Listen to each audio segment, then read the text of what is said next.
number 3, and the Secretary of State for Foreign and Commonwealth Affairs.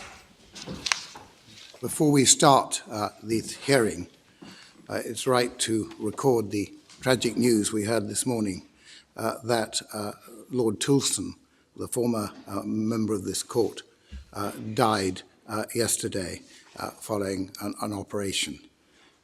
In the relatively short time in which he was a Supreme Court Justice, Roger Toulson contributed a wholly disproportionate contribution to the law of this country, in particular resurrecting the common law and producing a large number of landmark judgments which will echo down time. His personal contribution, as well as a colleague, engendering the affection of all his colleagues, was remarkable. That is not to underplay his contribution as a judge in the Court of Appeal and at first instance, and indeed as a member of the bar. This is not the occasion for a long tribute, but to ignore his passing in light of his enormous contribution, both personally and legally, would be wrong.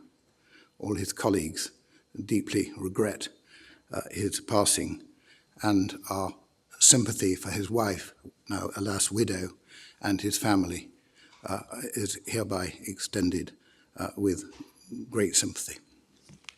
I would like to, of course, second that and add that it seems only the other day that a few remarks were made in the Supreme Court to mark the final sitting as a permanent justice of Lord Toulson last July. He was such a modest man that he did not want to have a formal valedictory, but we felt such disappointment that he had had to leave us that we felt it important to pay tribute to the enormous contribution that he had made, not only in his very short time on the court, but also earlier in his career when he was author of some landmark judgments and as a chairman of the Law Commission, which work, of course, fed into his work here as a justice. And in particular, the common law will forever be grateful for several of the judgments that he was responsible for in this court. And he has another judgment which is due to be handed down in the Judicial Committee of the Privy Council next week. It happens to be about a subject which was very close to his interests, which was the question of whether there could be dual liability in both contract and tort.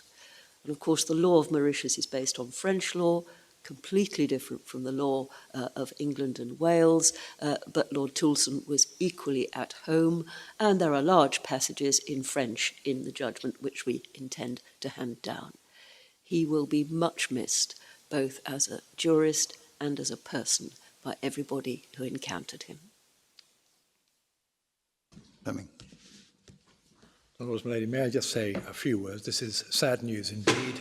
On behalf of the Bar, can I express our profound condolences to Lord Toulson's family and to his friends and colleagues at the Bar and Bench. It was always a pleasure to appear before Lord Toulson. He was unfailingly polite, he was unfailingly charming. Sadly, he was also very often correct when I was on the other side. He will indeed be much missed. Thank you very much. Thank you, Mr. Fleming. Perhaps we should continue now. Lord Milady, can I turn then to the appeal of Mr. Olivier Bancoult? The appearances are as listed before you. My intention is to address the 3 grounds of appeal on the assumption that the copy cable, which is at the heart of one of the grounds, was admissible.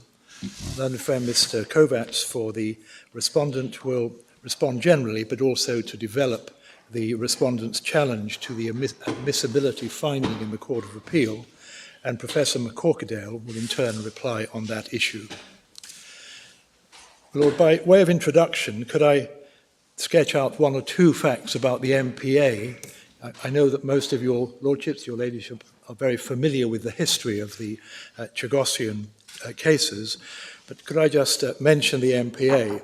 The decision on the 1st of April 2010 was to impose a no-take, no-fishing regime in a marine protected area covering 250,000 square miles, covering the seas around the Chagos Islands and the islands themselves, with the exclusion of Diego Garcia.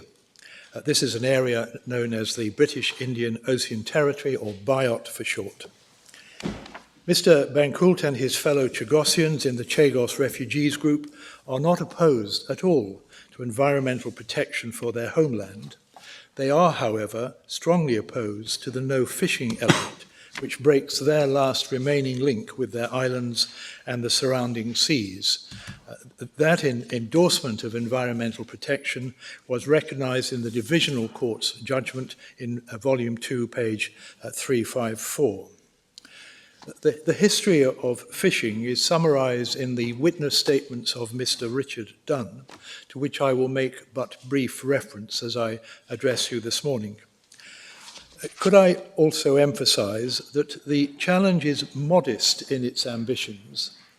Mr. Bancoult seeks a declaration that the imposition of the MPA was unlawful, but as noted in paragraph 25D of the Statement of Facts and Issues, Volume 1, page 54, a central part of the complaint is that which I have already hinted at.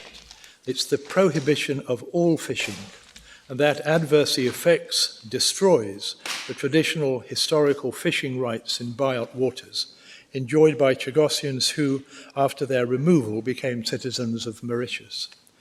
An MPA does not require a prohibition on fishing, and it's important to keep that fact in mind. There is in the consultation document a definition of a marine protected area. Could I show it to you very briefly? It's volume 2 at page 538.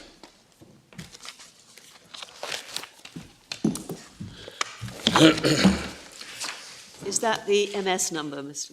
Chairman? The document I'm opening is the consultation document, and there are annexes. At the second page, Annex D. Exactly, yes. Yes, it is the MS number. It is the MS. It is. It's the definition by OSPAR, named, as you will recall, after the Oslo and Paris conventions of the early 1970s. And you'll see it's an area within the OSPAR maritime area for which protective, conservation, restorative and precautionary measures consistent with international law have been instituted for the purpose of protecting and conserving species, habitats, ecosystems or ecological processes of the marine environment. So a no-take, no-fishing requirement is not an essential ingredient of an MPA. It is said by the respondent, and was in part a submission made both to the Divisional Court and to the Court of Appeal, that the fishing was limited and irregular, with some years when no free licence were issued to the Mauritian fishing boats. But this is irrelevant, and certainly irrelevant to any of the grounds were not part of the EU challenge before the Divisional Court. And it was made clear at the outset by Mr. Dunn on behalf of the appellant. So it's the same volume 2, and at page 576,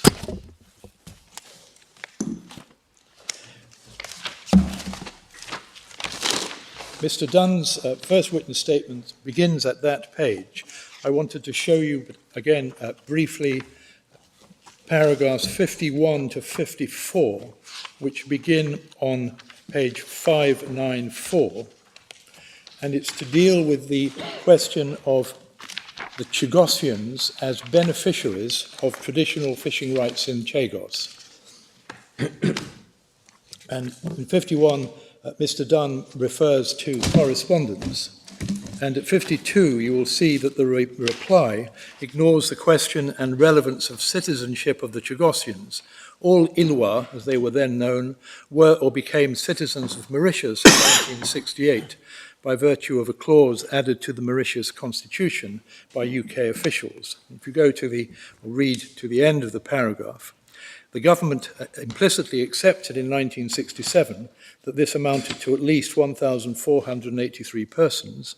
All as Mauritian citizens, they were therefore entitled to benefit from any arrangement granted to Mauritius, as evidenced by the special treatment afforded to Mauritius registered fishing vessels over the last 47 years. And then Mr. Dunn takes issue with the content of the consultation document. You'll see there's a reference in 53 to Mr. Sakir and Mr. Volley, to whom I will return. But he says that they were benefiting in particular from fishing from at very least between 1981 and 2009. The consultation document stated unequivocally that as regards the Chagossian community, the creation of a marine protected area would have no direct immediate impact. If the statements of Mr. Sakir and Mr. Volley are accepted as true, and they have never been contradicted, then clearly this is not the case, and it can be presumed that consultees were not therefore furnished with the full facts. If you could move forward, there's more on the information. A subheading on page 596 about what was known, which I will develop more when I come to the new evidence. But 62 deals with the catch. So it was no secret, it wasn't anything other than part of the appellant's case that the catch was as here described. The overall catch from the fishery has been variable from year to year, depending on the number of vessels licensed and fishing. Between 1991 and 2009, the average annual catch was 220 tonnes, but in recent years, there have been 3 years when there was no fishing, 2005, 2007 and 2008. And when we talk about the Mauritian and Chagossian fishermen, we are speaking of hook and line fishing. But since the 31st of October 2010, when the last fishing licenses expired, even that modest but important link between the Chagossians and their islands has been severed. The case, therefore, is about a comparatively small number of people and a comparatively small but nonetheless vital amount of fishing. Sorry, hook and line fishing from vessels? I'm just about to explain by showing you the statements, but exactly so, my lord. Fish and line from vessels, hook and line from vessels. So whatever vessels did go up to the Chagos in the odd year? Exactly. Lord, it's easier to see it in those two statements of Mr. Sakir and Mr. Volley, same volume, at page 565 is the statement of Mr. Sakir. This was a statement made in 2011, 17th of August 2011, and you'll see that Mr. Sakir gives his date of birth in Peros Banos, which is one of the Chagos Islands, so he is a born Chagossian, and he hopes one day to return. And then in paragraph 2, he describes that for most of his adult life he's been a professional fisherman, and he explains how he's been able to earn a good living and maintain his family. At paragraph 3, there's reference to the Talbot Fishing Company, which is a name that features in other evidence. The fishing vessels are owned and operated by the Talbot Fishing Company Limited of Mauritius, who have for many years obtained licenses to fish the waters of Chagos. Because of the remoteness of the archipelago, we were obliged to spend 2 months at a time at sea. The mother vessel would normally carry 54 fishermen, and these would normally be approximately 20 Chagossian fishermen who are native to the archipelago because of their profound knowledge of the waters there. Perhaps if you could read to the end, you will see why local knowledge is so important, ending with the detailed knowledge of Chagos waters to locate and catch the fish was part of that knowledge. Our practice was to set out in individual dory boats launched from the mothership, and our method specified in the fishing licenses issued by the authorities of Biot was to catch fish exclusively by baited hooks on line. Lord Mance, does that answer your question? The individual fishermen were paid according to the catch. Then there's reference to what he was able to catch. I used to go fishing every winter near the Chagos archipelago, as I was not unable to fish elsewhere during the period. There were many fishermen of Chagossian origin who are employed on licensed fishing boats from Mauritius. I know of 40 to 50 Chagossians who have done so for the past decade. Although we are not allowed to set foot on the islands, in fact there was a threat of a substantial fine when some fishermen did so step onto the islands, we are nonetheless at home in the waters of the archipelago and feel that we are entitled to the benefits of this rich fishing ground. It is, after all, the place of our birth and our ancestral home. Our traditional fishing rights have been continuously exercised by this means since our exile 40 years ago, and we regard it as an extremely valuable link. Unfortunately, and this is the date of October 2010, that the fishing licence has stopped, we feel this is a cruel blow and a serious disadvantage. Our standard of living has dropped considerably, and I can only earn a little over half the money that I made working as a fisherman in Chagos. I have a wife to feed, and fishing was my means of livelihood. I do not understand why, in protecting the marine environment of the Chagos Islands, it is necessary to impose a total ban of fishing. I believe... If Yes. the improper motive limb stands, then the whole zone is set aside. But if the fishing limb alone were to stand, would it be possible to uphold the zone except insofar as fishing rights existed in favour of Mauritius? Yes, I'm subject to instructions for those who are far more familiar with the background. My submissions are on the basis that the fishing rights of Mauritius, and through Mauritius the Chagossians, is what should have been considered, included in the consultation. Effectively, there should have been a preservation. Preservation, exactly. A preservation of those rights. But as your Lordship says, if the improper purpose bites, then the whole MPA goes. It doesn't stop the MPA being re-propositioned, but it will have to be in light of the challenge and result of the international arbitration and indeed the present state of that dispute. Mr. Fleming, on the improper purpose point, can I draw your attention to a decision which may have some relevance to it? It is called the Crown against Independent Television Commission ex parte TSW Broadcasting, reported at 1996 Entertainment and Media Law Reports, page 291, and it deals at pages 315 to 316 with the relevance, if any, of the memorandum of civil servants and staff of a decision maker to the motivation of the decision maker himself. The case was actually about unfair process, but you'll perceive the analogies, Lord, that would be... since it appears to be the only authority on the point and is a decision of the House of Lords. Lord, that's very helpful. We've been, and my apologies that we haven't found it. No, I mean, it's pure accident that I remembered it myself.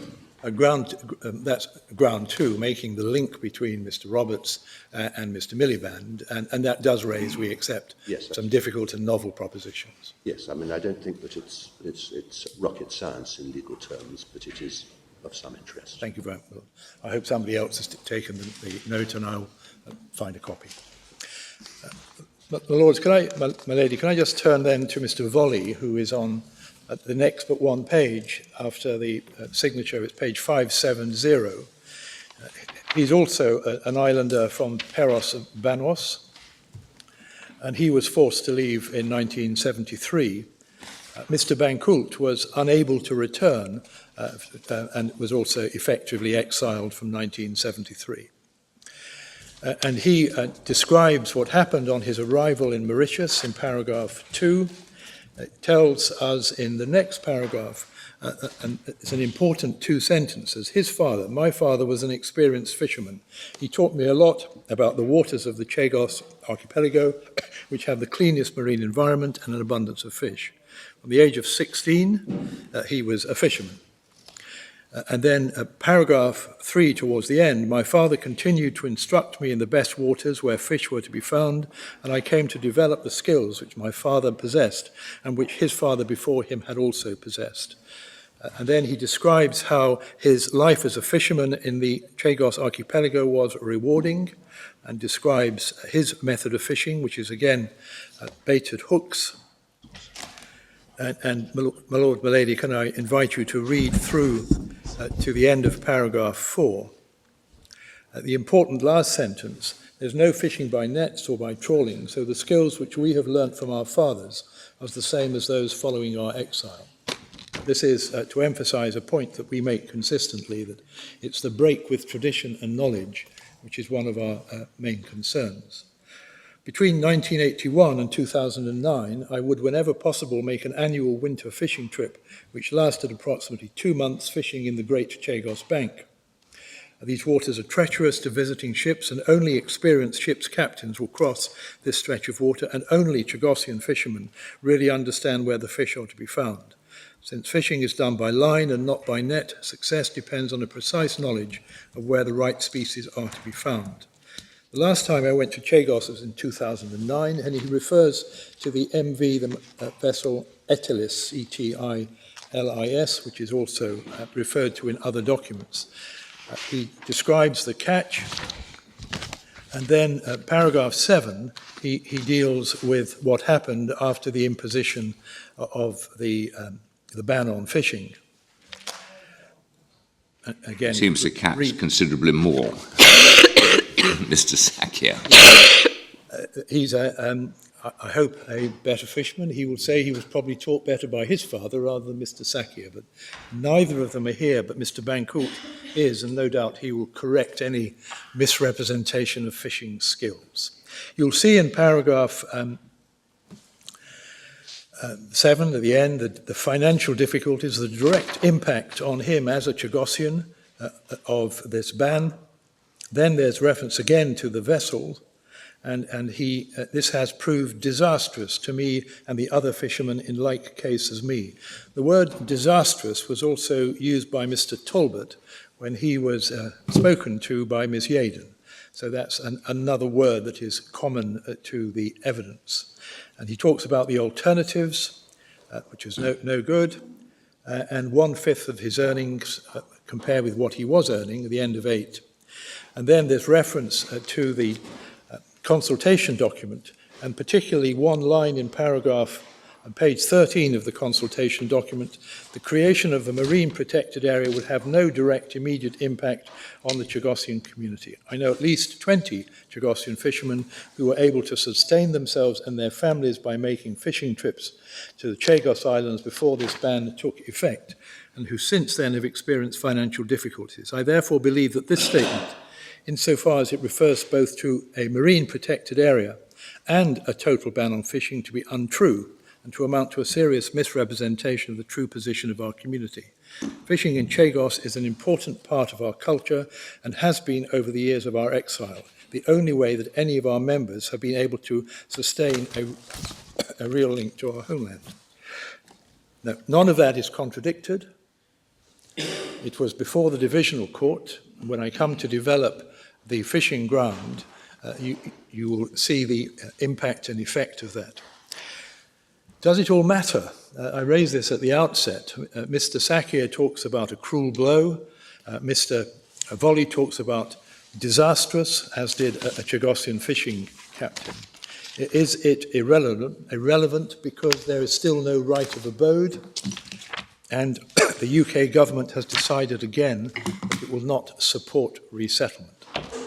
The respondent says, in his case at paragraph 8, that's volume 1, page 217, that events have moved on. Volume 1, 2. Volume 1, page 217. It's the respondent's case with a subheading, Events Have Moved On. The latest decision, as you will know from the government's case, is that on the 16th of November 2016, the UK government decided against resettlement of the Chagosian people. That is, for the record, volume 5, page 1802, but unnecessary to go to it.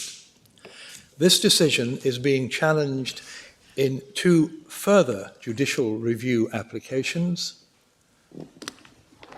and those are at volume 5, page 1810 and 1883. The difference of numbers between those two indicates that these are detailed challenges. Could I have those just again, please, Mr. Fleming? The first judicial review, my lord, is volume 5, page 1810, Yep. and the second at volume 5, page 1883. Thank you. Mr. Bancoult is hopeful, remains hopeful, that the courts will eventually support the restoration of a right of abode and a right to resettle. If not achieved in the UK courts, there is cause for optimism that a right to return will be achieved at the international, legal or political level.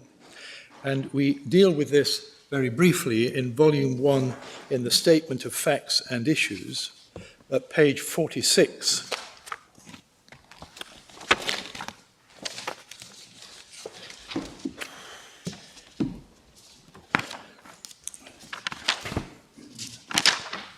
I should start at page 39. It is perhaps not the most helpful numbering, but the Statement of Facts and Issues begins at paragraph 2 on page 39 and then goes into lettered sub-paragraphs until we get to page 46, which is paragraph 2.0. And this is a reference to the arbitration proceedings which have reached a decision on the 18th of March 2015, and the effect of the decision is to declare in the arbitration that the MPA is unlawful in international law terms. The update to that, and I mention it because your lordships, my lady, you may have seen it in the press, is that last week the British government was the subject of a vote in the General Assembly of the United Nations, and the effect of the vote is that the General Assembly has asked the International Court of Justice for an advisory opinion, and the advisory opinion is on 2 questions. One of the questions, question B, deals with the Chagos Archipelago. And if I could read out the question: what are the consequences under international law, including obligations reflected in the above-mentioned resolutions? Those are the resolutions of the 1960s condemning what had happened, arising from the continued administration by the United Kingdom of Great Britain and Northern Ireland of the Chagos Archipelago. And then these words: including with respect to the inability of Mauritius to implement a programme for the resettlement on the Chagos Archipelago of its nationals, in particular those of Chagosian origin. So that's the present position. Is that stated in the bundle? It isn't, my lord. I can produce a copy. It was a decision approved last Thursday, 22nd of June. I'll make sure that there are copies. This will lead to a non-binding opinion of the ICJ. Exactly. So we put it this way: the international pressure is increasing. It isn't going away. And Mr. Bancoult, in summary, and the Chagos refugees group who he represents remain, even after decades of struggle, both hopeful and optimistic that a right of abode resettlement will soon be restored.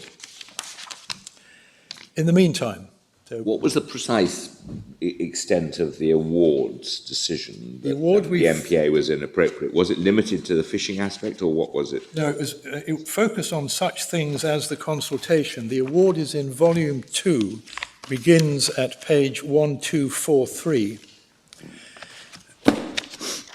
And you'll see, if your lordship turns to page 1247 for the table of contents, and there are various decisions as one goes down the process, through the decision. And the MPA is addressed, for example, at page 1312, the declaration of the MPA. And that section of the award goes through to 1317, paragraph 154. And eventually we go through the process of jurisdiction, because there was a challenge to jurisdiction. and eventually you get to rights, and rights are addressed in page 1365, the scope and character of Mauritius's rights. Then, I'm taking it, as you can see, at slightly breakneck speed. You get to the parties' arguments on page 1383, a decision on jurisdiction, which is on page 1384, and then we get to the merits. And you don't get to the merits until page 1405, paragraph 387. And you'll see that it's dealing with fishing and the MPA, and fishing rights specifically are addressed again now as the scope of Mauritius's fishing rights on the merits on page 1411. And it's paragraph 407 onwards. Mauritius' position is summarised shortly on page 1412, the United Kingdom's position on 1413. There is then a reference to traditional fishing rights, which is at page 1414, at paragraphs 414 and 415. And it was unnecessary to resolve that argument. If I could ask you to jump to 1434, at the top of the page, paragraph 456, in light of the Tribunal's conclusion that Mauritius is entitled to fishing rights in the territorial sea pursuant to the United Kingdom's undertaking, the Tribunal considers it unnecessary to address the question of whether Mauritius possessed traditional fishing rights independently of any commitment. So going back to 1414, we then get to the decision on page 1415, and it is broken down into subheadings. First of all, the nature of Mauritius's rights pursuant to the 1965 undertaking, and that is addressed in many paragraphs, getting to 432, where it's summarised. Then we get to estoppel, representation and reliance. And I say, cutting it as quickly as I can, we get to 448 on page 1430. On the basis of the foregoing, the Tribunal concludes that after its independence in 1968, Mauritius was entitled to and did rely upon the Lancaster House undertakings to A, return the Chagos archipelago to Mauritius when no longer needed for defence purposes, B, preserve the benefits of any minerals or oil discovered in or near the Chagos archipelago for the Mauritian government, and C, ensure that fishing rights in the Chagos archipelago would remain available to the Mauritius government as far as practical. And the Tribunal holds that the United Kingdom is stopped from denying the binding effect of these commitments. So what's the status of this? The status of it is a final award at international law level and is now being enforced effectively through the resolution that I mentioned in the United Nations General Assembly. It is in UK laws, my understanding of international law in our jurisdiction, subject to what Professor Corkadale tells me, it is a fact in our law that this determination has been made. The question you read from the reference to the ICJ certainly wasn't enforcing this award because it was dealing with resettlement. So which bit of the ICJ question? Sorry, that's completely wrong. It's gone wider than the award because the reference goes to the whole question of resettlement. It goes to the question of sovereignty. And sovereignty, yes. No, and so it's not enforcing this award. No, I'm sorry, my lord, you're quite right. I was wrong. Lord, I'm sorry to get on my feet. I can hand up a copy of the resolution if you want to look at it now, though I've only got one. We've got many. We better have lots of copies. We have another 3. Have they been handed up? Oh, they've been handed up. It's the resolution of 22nd June. We've got that already. You just got that, yeah. That's the one. And it's what I read out to your lordship was the second page B at the end. Yes.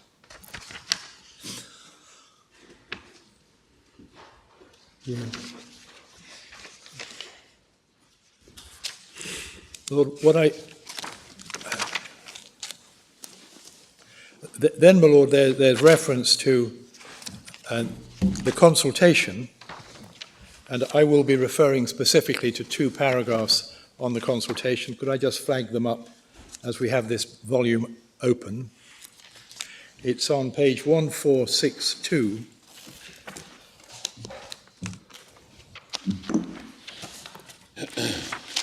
And this is dealing with the whole MPA consultation that is addressed in the previous pages. The Tribunal considers that the United Kingdom's obligation to act in good faith and to have due regard to Mauritius' rights and interests arising out of the Lancaster House undertakings as reaffirmed after 1968 entails at least both consultation and a balancing exercise with its own rights and interests. With respect to consultations, the Tribunal does not accept that the United Kingdom has fulfilled the basic purpose of consulting, given the lack of information actually provided to Mauritius and the absence of a reasoned exchange between the parties, exemplified by the misunderstanding that characterised the 21st of July 2009 meeting. I could pause there. That becomes Annex C, I think, in the consultation document, and was the subject of part of our complaint before the Divisional Court as to how misleading it was. And the Tribunal concludes that the United Kingdom, this is 535, failed properly to balance its own rights and interests with Mauritius's rights arising from the Lancaster House undertakings. Not only did the United Kingdom proceed on the flawed basis that Mauritius had no fishing rights in the territorial seas of the Chagos Archipelago, presumed to conclude, without even ever confirming with Mauritius, that the MPA was in Mauritius's interest. And then now, none of this has evidential value. No. Does it? And indeed, I think you've, in your case, said that you're not actually asserting that Mauritius did have fishing rights, even now. No, my Lord, we have always said that in again, I hope a restrained way, that the consultation document should have disclosed that there was a real question over Mauritian rights, and that the impact on the Chagosians was direct and dramatic. But what I rely on now is that when I come to the new evidence, that a tribunal has seen the evidence that was not presented to the Divisional Court or the Court of Appeal and has formed a strong view to the contrary. And that's why we say that there is a reasonable prospect that if we're right on ground 1A, then another tribunal, Divisional Court or whatever, will reach a different conclusion. Well, all of that was to say that this is not an academic appeal. This is an appeal where there are reasonable prospects that Mr. Bancoult and his fellow Chagosians will one day be allowed to resettle. My Lord, the ongoing events have already been mentioned by this court in the decision last year, which 5 of your number presided. This is Bancoult number 4, and could I take you again briefly to look at that? It's in volume 13 at page 5661.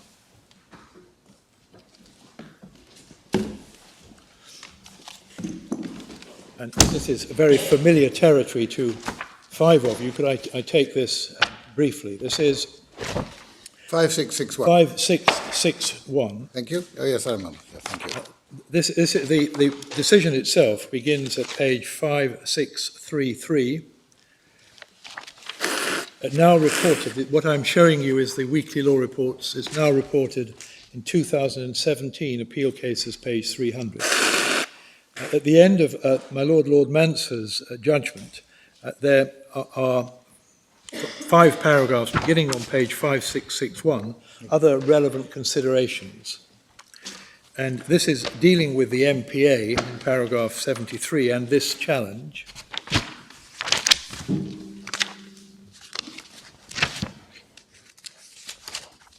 And in the middle of 72, just below E, there's reference to the KPMG feasibility study. Yeah. And then at At E, in practical terms, the background has shifted and logically the constitutional ban needs to be revisited. As Mr. Stephen Kovacs QC expressly accepted during oral submissions, it is open to any Chagossian, now or in the future, to challenge the failure to abrogate the 2004 orders in the light of all the information now available. That is, in my opinion, a factor militating strongly against the setting aside of the House of Lords judgment. And then your Lordship goes on to deal with the MPA, and at paragraph 75, these passages confirm that resettlement is not precluded by the MPA. The outcome of the new KPMG feasibility study and the ensuing public consultation is it appropriate to permit and support resettlement, etc. If the outcome of that study, consultation and review does not persuade the government, then Mr. Bancoult will be able, in principle, to apply to challenge the government's refusal. And that is, in fact, what has happened. And, my Lord, if you could read to the end, if the MPA does prove to prejudice or limit the prospects of resettlement, that may be permitted by the government, then that will be the result of the MPA, which can only be avoided or removed by a successful challenge in this case. My Lord, the same issue was addressed by Lord Clark, who, if I could put it this way, had the casting vote. And my Lord Clark, your judgment begins at paragraph 77 on page 5662. You expressed your sympathetic views to some of the arguments, but at the top of page 5663, you reluctantly conclude that Lord Manser's analysis to be preferred, and that the application could refuse for the reasons he gives. And then in the next two paragraphs, you deal with future, what is going to happen in the future, and the new study that was imminent. And my Lord, Kerr dissenting with Lady Baroness Hale took a different view, and that's at page 5688, paragraph 176, with a subheading, "Is the application moot?" And if your Lordships, my lady, could cast an eye over 176 to 180, you will see the reaction by Lord Kerr to those 5 paragraphs from my Lord Manser's judgment. It is accepted that setting aside or modifying the MPA will not itself produce resettlement. It's also accepted that the MPA itself does not preclude resettlement. In the event that the UK government concludes that it is appropriate to permit and or support resettlement of the islands, or a court makes an order to that effect.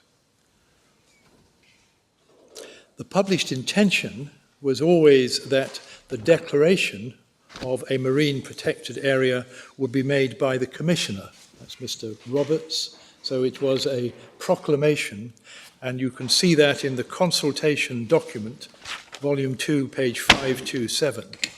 So the intention at the time of the consultation was that this would be a decision by Mr. Roberts. In the end, because of political pressure from Mauritius, the Secretary of State was the decision maker, and he directed or instructed Mr. Roberts to sign the relevant proclamation. The proclamation itself, if you want to see it, is at page 561 of volume 2. And it may help to see it, to get it out of the way now. It's 561 of volume 2. This is proclamation number 1 of 2010. Mr. Roberts, as the Commissioner, has law-making powers for the British Indian Ocean Territory. So he is the person that signs the proclamation, and the proclamation is in the name of Her Majesty by Colin Roberts, Commissioner for the British Indian Ocean Territory. I, Colin Roberts, Commissioner for the British Indian Ocean Territory, acting in pursuance of instructions given by Her Majesty through a Secretary of State, do hereby proclaim and declare that. And that feature is one of the factors which we say is important when looking at issue 2 about whether or not we needed to go further when it came to improper purpose to connect Mr. Roberts and Mr. Miliband, the then Secretary of State. So he was acting pursuant to an instruction, but he is the Commissioner, as I say, with law-making powers. So that's the proclamation. Apart from the ban on fishing, do we know what the Marine Protected Zone has meant in practice? We have our... Yes, we know from after the event, there is one boat to patrol 250,000 square miles of ocean. Yes. The Chagossians have been concerned by illegal fishing, unlawful fishing. I haven't seen the latest statistics on how much fishing there is. What has happened is that the Chagossians and the Mauritians can't fish. Whether other larger commercial operators are in the island or in the area, I don't know. I don't recall from the papers whether or not the British government even has an aeroplane to patrol the 250,000 square miles. What has happened is the Diego Garcia continues, and Diego Garcia and Americans can fish. They have a limit on the amount of recreational fishing they can do, but they can. It is all very unsatisfactory. Can you remind me, Mr. Fleming, is the remedy that you're seeking the quashing of the Secretary of State's decision or the quashing of the proclamation? It's the setting aside. It's a very good question, my Lord. In the original grounds before the Divisional Court, it was framed in terms of quashing the declaration. That was, I'm pretty sure it would have been, because that would have been the structure. Because the Secretary of State, on the 1st of April 2010, contrary to advice from officials because of Mauritian political pressure, instructed Mr. Roberts, but the legislative instrument is that document I've just shown you. You're asking us to judge whether the omission of any express reference to Mauritian fishing rights vitiated the consultation. Yes. And you've indicated that in that situation, subject to instructions, it's possible the result would be a limited relief from the court rather than complete setting aside. Possible. As regards the other limb, you're not, or are you, asking us at this stage to make a finding of improper purpose? I think you indicated a moment ago that you contemplated further divisional court proceedings. Yes, the most we could say would be that there was a case which should have been conducted differently and go back to the first instance. Yes, right. We were cut off midstream, Yes. and indeed I asked the Divisional Court for permission to make an interlocutory appeal at that moment. Right. And that was refused. We saw that, yes. So, yes, it's to go back.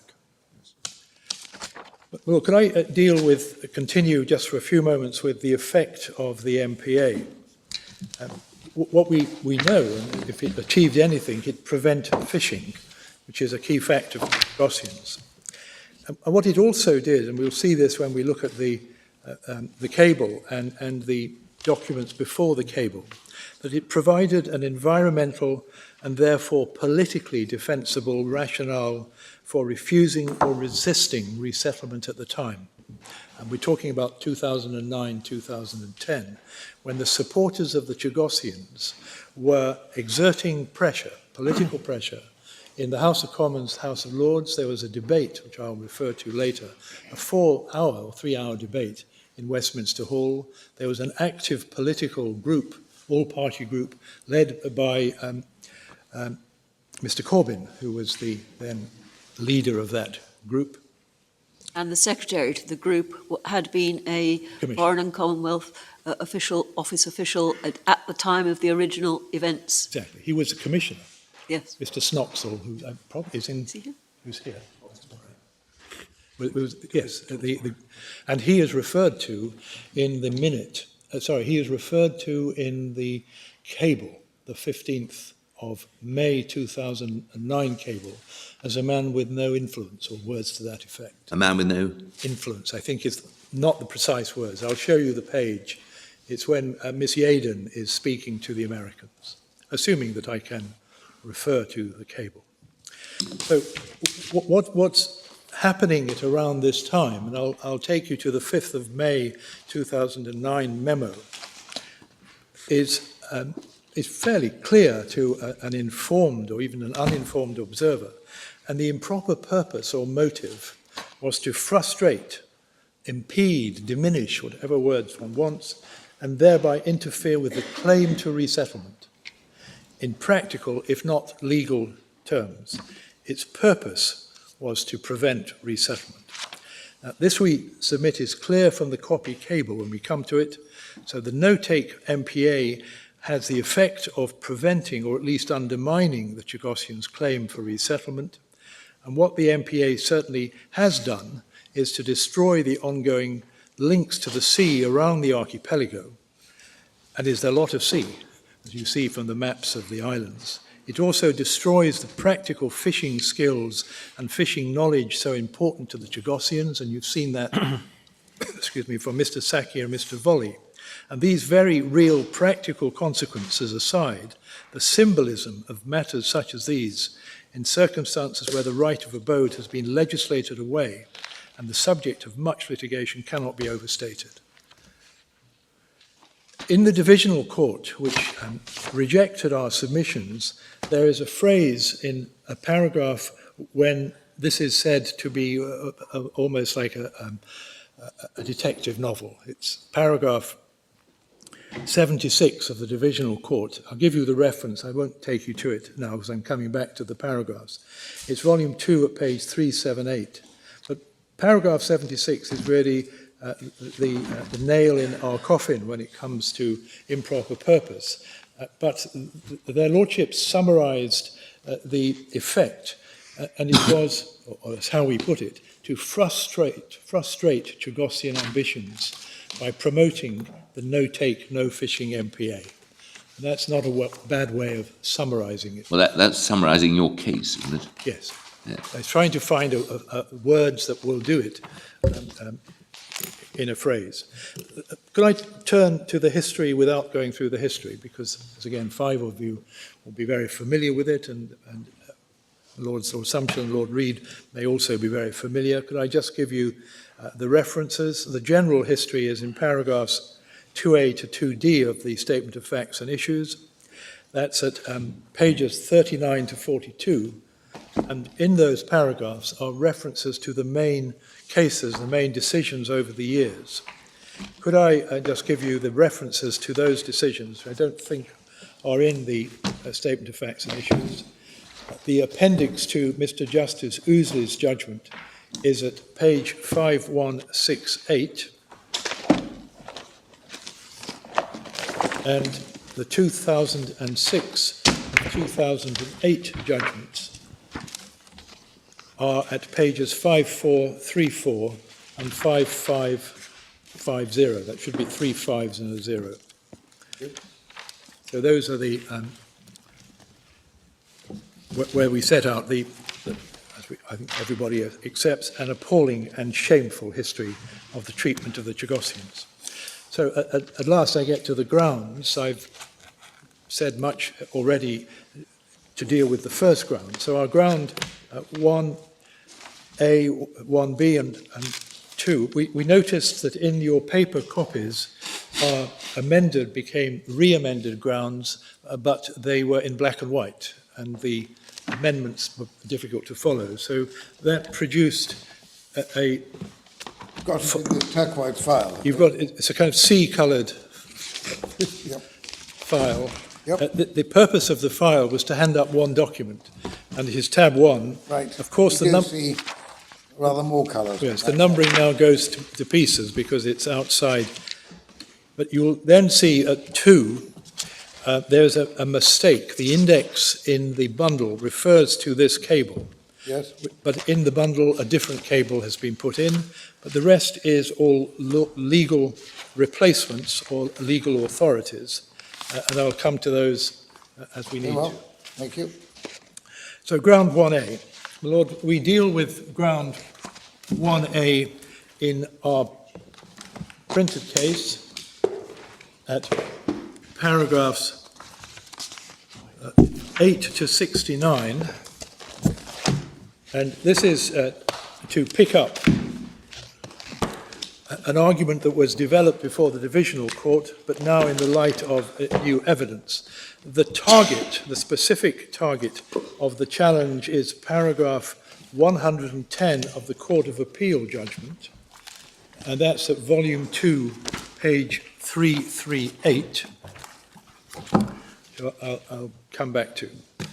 The new material, we say, with or without the interpretation by the UNCLOS arbitration panel, severely undermines the government case as accepted by the divisional court. And I wanted to take you to just a few paragraphs of the divisional court because it's their reasoning that is accepted by the Court of Appeal. The divisional court's judgment is in volume 2 at page 402. It begins at page 353. Can I start it a bit earlier than 402?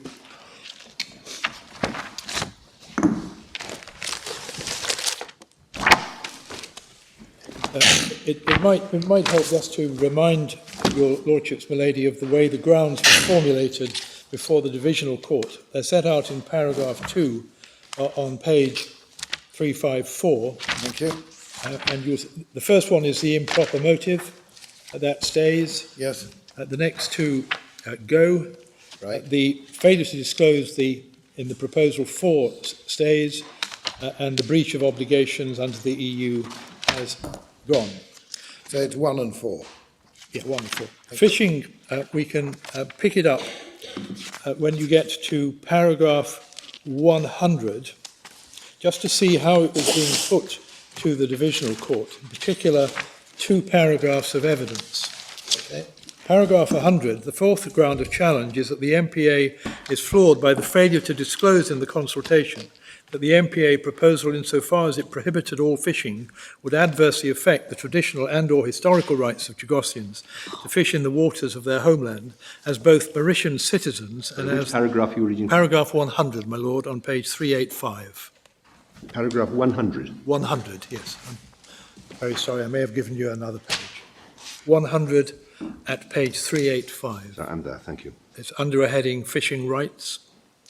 The main focus is on rights allegedly enjoyed by Mauritius to fish in the Biot waters, in particular as a result of an undertaking given by the British government in September 1965 as part of the terms for the detachment of the Chagos archipelago from Mauritius.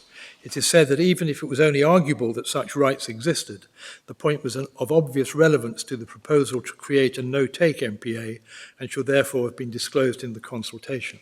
So that's how it was being put in 2013. And as one just goes through this section, you will see the case developing and the government's response. Could I ask you to go to page 393? This is how it was put when dealing with fishing by Chagossians. Right. And It's 130 and 131. 130 and 131. Yep, thank you. If you could perhaps read those to yourselves, that will be quicker, unless you would like me to read them out. No, we'll read them to ourselves. Much better idea. Thank you.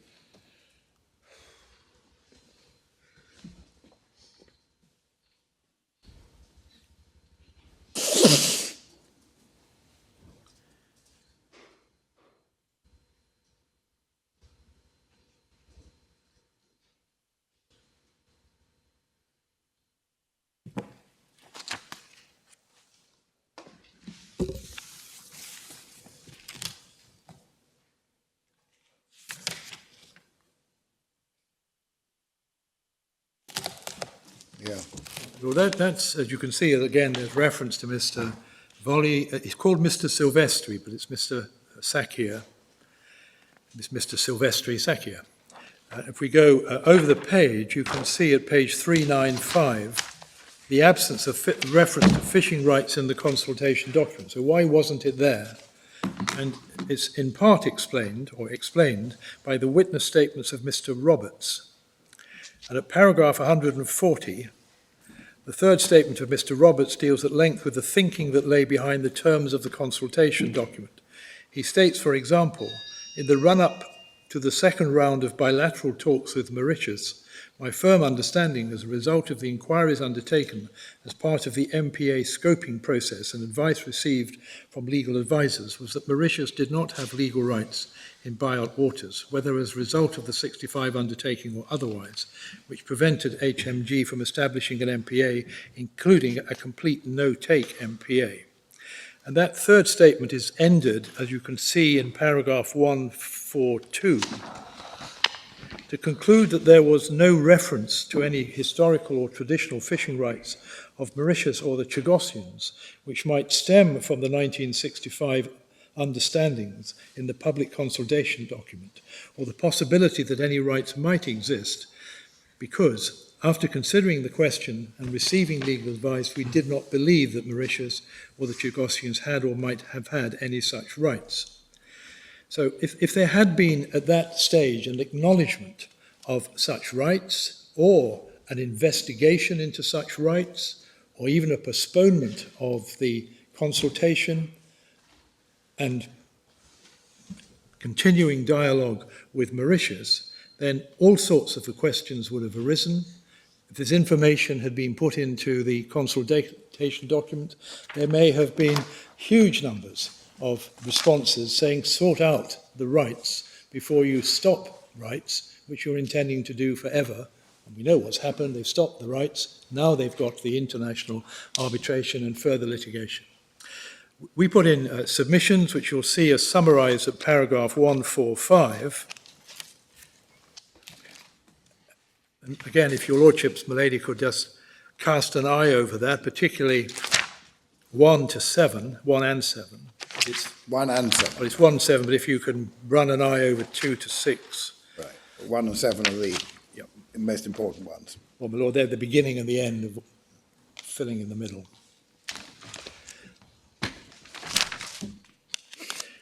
And Mr. Kovat's key submission is in paragraph 148 on 399. The consultation documents made no reference to Mauritian traditional and or historic rights to fish in buyout waters because the Foreign Secretary considered that Mauritius did not have any. The arrangements stemming from the 65 understanding were political, not legal, and in any event, by 2009, those arrangements had evolved into arrangements only that, if a fishing license was issued, the license fee would be waived. Mauritius had no greater right to undertake commercial fishing in buyout waters than any other state. So it was pretty stark stuff that was being presented to the divisional court. So if we can then go to the key paragraphs on discussion, begins at paragraph 150. 153 talks in terms of the upcoming arbitration, which is, as you'll see in 153 in the middle, the arbitration is the appropriate forum for the determination of the issue of rights. And at 155 through to 158, these are the paragraphs that are effectively being endorsed by the Court of Appeal in 110. And 155, the issue therefore comes down as to whether there was sufficient argument concerning the existence of Mauritian fishing rights in respect of buyout waters, as required mention to be made of it. And it said in the next sentence that we attach wholly disproportionate significance to that point. And now you see the numbers, as if this was important. The number of Mauritian flagged vessels licensed to fish in buyout waters and affected by the no-take MPA has been extremely small for many years. None in the period 2005 to 2008, and just 2 in 2009. Save in the context of the separate dispute over sovereignty, Mauritius did not suggest that it had any special rights to fish in buyout, nor was that suggestion made by the operators of the Mauritian flagged vessels themselves. As we see from the new documentation, that is wrong. But we also emphasize this reference to the number of Mauritian flagged vessels is small. We say that's completely irrelevant, but also tell that to Mr. Volley and Mr. Sakia and the other 20 to 50 Scotians and the other vessels. And then in 156, you'll see this is repeated, 4 lines down. The reality is that Mauritius at no time contended that the effect of the undertaking was to confer fishing rights on Mauritius as a matter of international law. The new evidence shows conclusively that the reality was very different. And not only was it different, it was known to Mr. Roberts and known to Miss Yaden. So it doesn't matter whether it was vindicated by an arbitral award. What is important is Mauritius was asserting that it had fishing rights separate from sovereignty. So the reality being there summarised is not correct. We're not suggesting, are you, when you say it's known to them, that they had it in mind, or are you, at the time of the consultation? Yes, my Lord. You are? We say that What they deliberately suppressed to their knowledge? when you look at the documents and the way we put it, it does suggest that they were well aware of the true position. Suggest that they were well aware. Suggest they were aware. Well, this is all, they're not here to be questioned. All I'm doing is summarising what's in the documents and in the documents.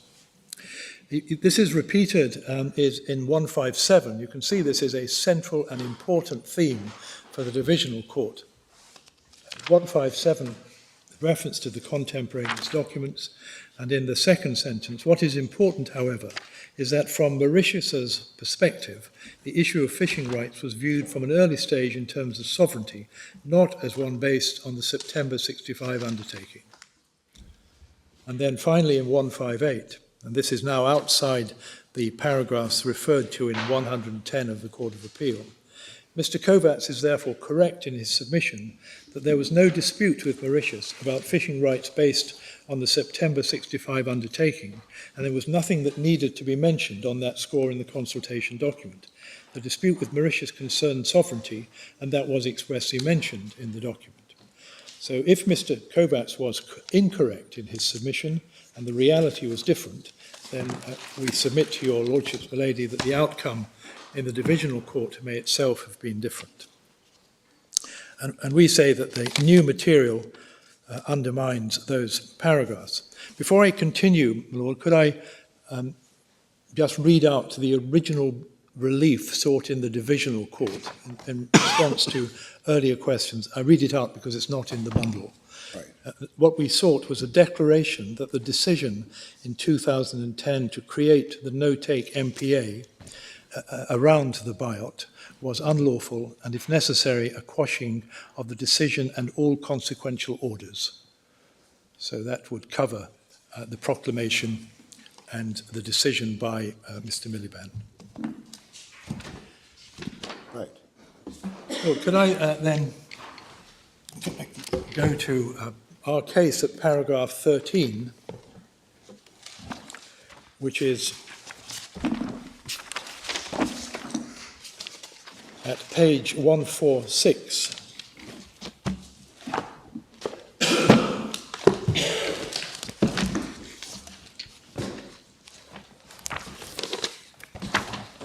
So we're now looking at evidence that was not before the divisional court, not before the Court of Appeal. Right. But we submit available to the respondents throughout those proceedings, because there had been applications for disclosure of documents. It is now apparent that the respondent acknowledged and even communicated to at least one foreign state that at all material times Mauritius enjoyed a right to fish the waters surrounding the Chagos Islands, including during periods of minimal fishing exploitation, while continuing to assert British sovereignty over the Chagos Islands separately.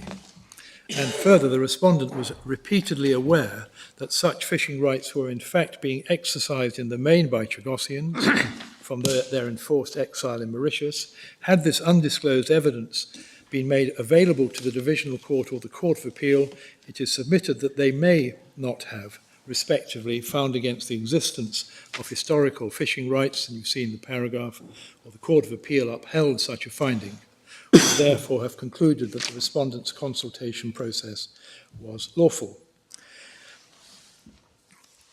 So again, it's a submission that the Divisional Court's decision may have been different. The deficiencies and inaccuracies in the consultation document breach what we say are the basic principles of consultation. The learned friend reminds us of the Mosley decision of this court, and the wording taken from Cochran is as follows: that tell them, that's the potential consultees, enough, which may be a good deal, to enable them to make an intelligent response. That's Mosley, at this court, paragraph 25, and it's volume 7, page 2491 at page 2501. Thank you. Mr. Kovacs, in his case, paragraph 103, also refers to one of the most recent cases on consultation, which is by Mr. Justice Collins in the pharmaceutical case. Again, I won't take you to it. It's 2017 decision at volume 8 at page 3022. As far as we can see, it doesn't add much of significance to Mosley. However, it does remind us of the case of Baker. And Mr. Bancoult's appeal concerns deprivation of an existing benefit or advantage. Again, you've seen the evidence from the volley in Sakir. And therefore, what was said in Baker applies. If I can give you the reference, it's in paragraph 20 of Mr. Justice Collins' judgment, volume 8, page 3033. As the no-take MPA had an adverse effect on the Mauritian Chagossian fishermen, what was then required is, quote, a high level of fairness. So it's a higher level of fairness where a benefit is being taken away. It's volume 8, Yep. page 3033. 3033. Paragraph. 20, my lord. Thank you. Yes, I have it. Thank you. Yep. Could I then turn to a precursor topic? The new evidence is in volume 14 because it is new evidence. And in paragraphs 14 to 16, we deal with the question of admissibility. And we seek the permission of the court to admit for this appeal a small number of documents. And as you'll see from footnote 19 on page 147, this is a small number from a much larger tranche. We've whittled it down. We say all of the Ladden Marshall boxes are ticked, and that your Lordships, my lady, should allow us to rely on the documents.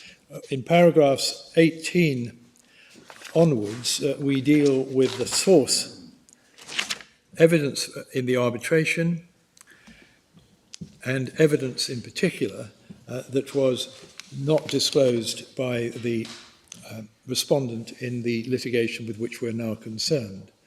And you'll see how that's described in paragraph 20. So we ask for permission. I can't improve on those paragraphs. This is to prove what?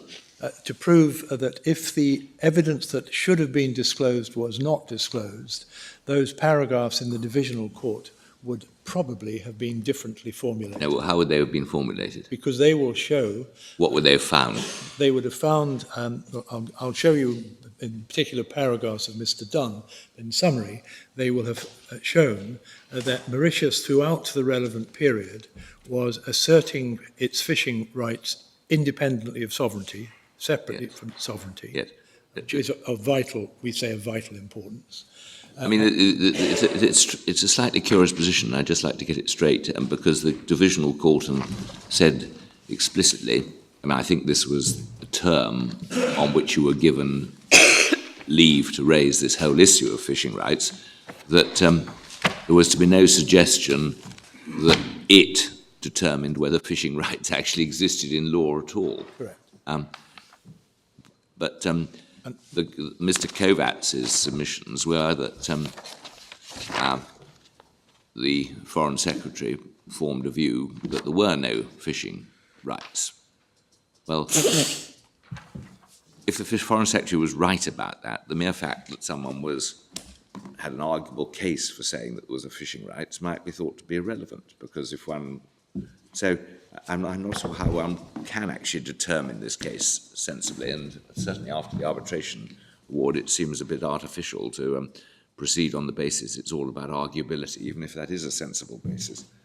My Lord, because of the terms upon which we were allowed to pursue this case before the divisional court, that we could not invite the divisional court to find as a matter of international law that the rights existed. The only way we could put it was that there were serious issues being raised about this topic which should have gone into the consultation document. And suppose that the minister was right and did formed a view and was right in forming the view that there were no fishing rights.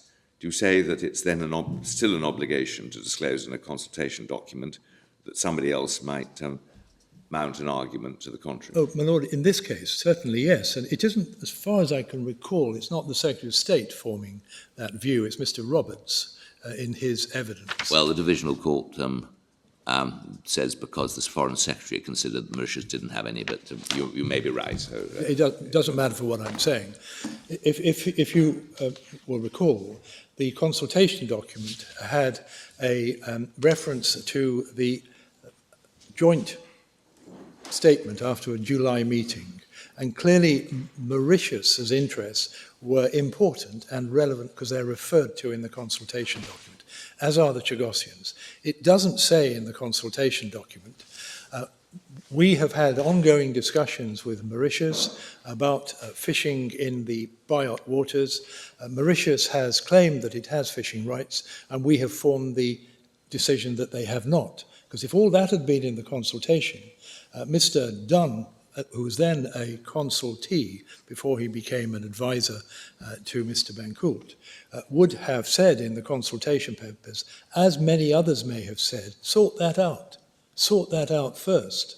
Because if Mauritius is claiming fishing rights, you can't go on to a worldwide consultation, as this is meant to be, impose no fishing, which affects the Chagossians, without resolving that position.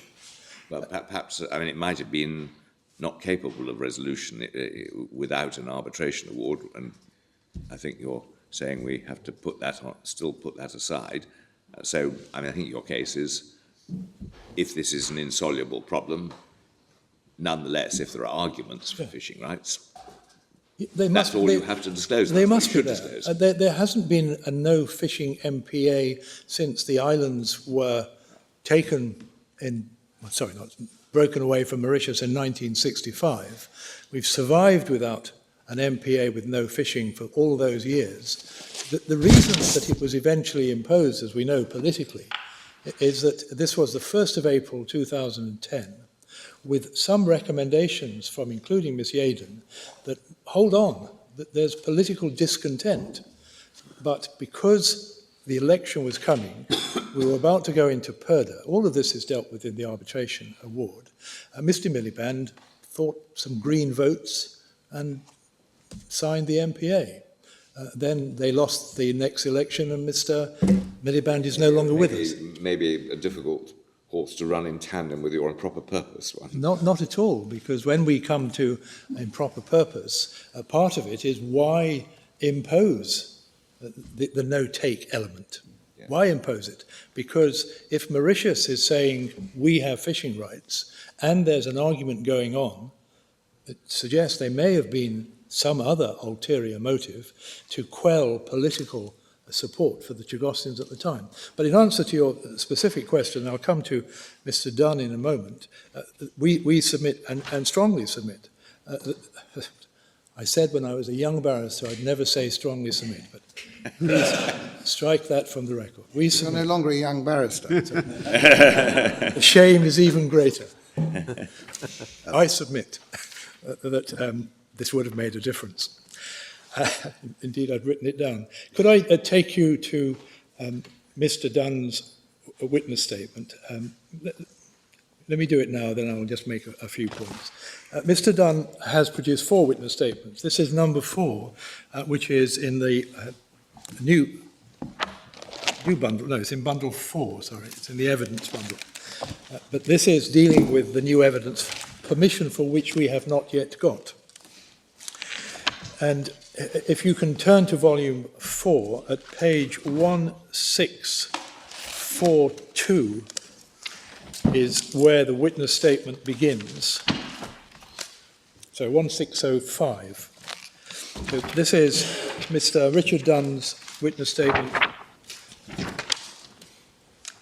on the 9th of February last year, and he refers back to his earlier witness statements, and in paragraph 5, he exhibits photographs of further documents which must be presumed were in the possession of the respondent at the time of the hearing in both the High Court and the Court of Appeal. So it's important that that's what we're complaining about. There were many other documents that would assist, but we're talking about those in particular. He sets out his information sources. He summarizes in great detail the documents.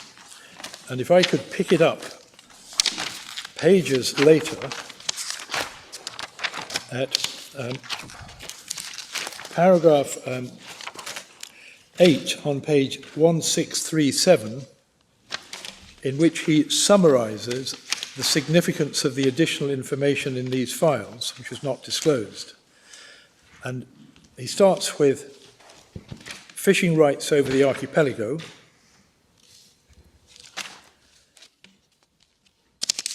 and then that's, you'll see, for example, at C, FCO London confirms there was an undertaking to Mauritius in 1965, but although Mauritius was informed in 1971, no order was actually made. And I won't go through it in detail. You can see the way he puts it in great detail. Could I pick it up at page 1642? And here he deals with the particular importance of undisclosed documents in the respondent's case. Now, if I could pause here and go back to my Lord Manser's question. If this kind of information had either been summarized in the consultation with access to files,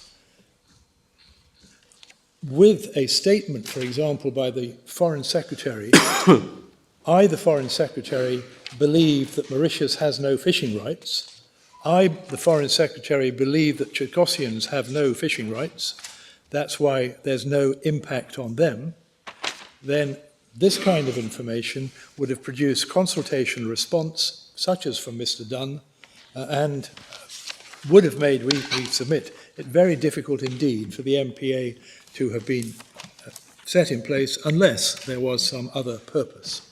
So 9, the particular importance of these undisclosed documents which originate from files that appear to have been inspected by the respondent during the disclosure exercise. So these are documents which the respondent seems to have looked at or through during this litigation. And then the degree of Mauritian fishing prior to 1962 compared to the 2000s to show that it didn't matter. It wasn't of importance. And there's footnote reference, as you can see, at 36 to paragraph 155 of the Divisional Court, and at footnote 37 at paragraph 110. Mr. Dunn is not only an expert ex-naval officer, he's also a barrister. And at page 164, another subheading, Chagosians as the only or main Mauritian fishermen in the Chagos. And at H, you'll see the FCO was alerted in 1981 and 1982 to the fact that the fishing vessels operated in Chagos were owned by the Talbots, who were recorded as having been in Chagos working on the former plantations. And there's more detail of that. And you get to L on the opposite page. The undisclosed documents show the strength of the evidence of the long-standing 30 years participation in the inshore Chagos fishery by the Talbots as Chagosian owners and by Chagosian fishermen. So this was all much greater detail, contradicting what you see in the summarized findings of the Divisional Court. And then the special position of Mauritius in In the High Court, and you see there's reference to 148.1, where Mr. Kovacs summarised the case. In the High Court, the respondents maintained, and the High Court noted, that Mauritius had no greater right to undertake commercial fishing in buyout waters than any other state. A large number of internal documents in these files demonstrate to the contrary that in the 1970s and early 1980s, the FCA were well aware of the special position of Mauritius. And what is primarily relevant about these documents is presumably not so much that the Chagossians were actually fishing as the fact that there was a dispute at international level about whether they had a right to fish. Yes. Because people may fish lawfully or unlawfully. Yes. It's the existence of a debate about their right to do so that actually matters, and not how many boats visited it at what time. Correct. Whereas in paragraph 110 of the Court of Appeal, picking up what I showed you from the Divisional Court, the fact that there was little fishing was considered to be relevant. And Miss Yaden, I think, in one of her statements, refers to Mr. Talbot, who considers the decision disastrous, but his vessels had been reflagged. But, of course, he couldn't then come back to Mauritius because that right had been taken away. Well, you've heard my submissions generally. Lord, could I just make then a few small points from what you've seen? We address the issue that I'm now summarising in paragraphs 21 to 69 of our case. Could I take those paragraphs as read?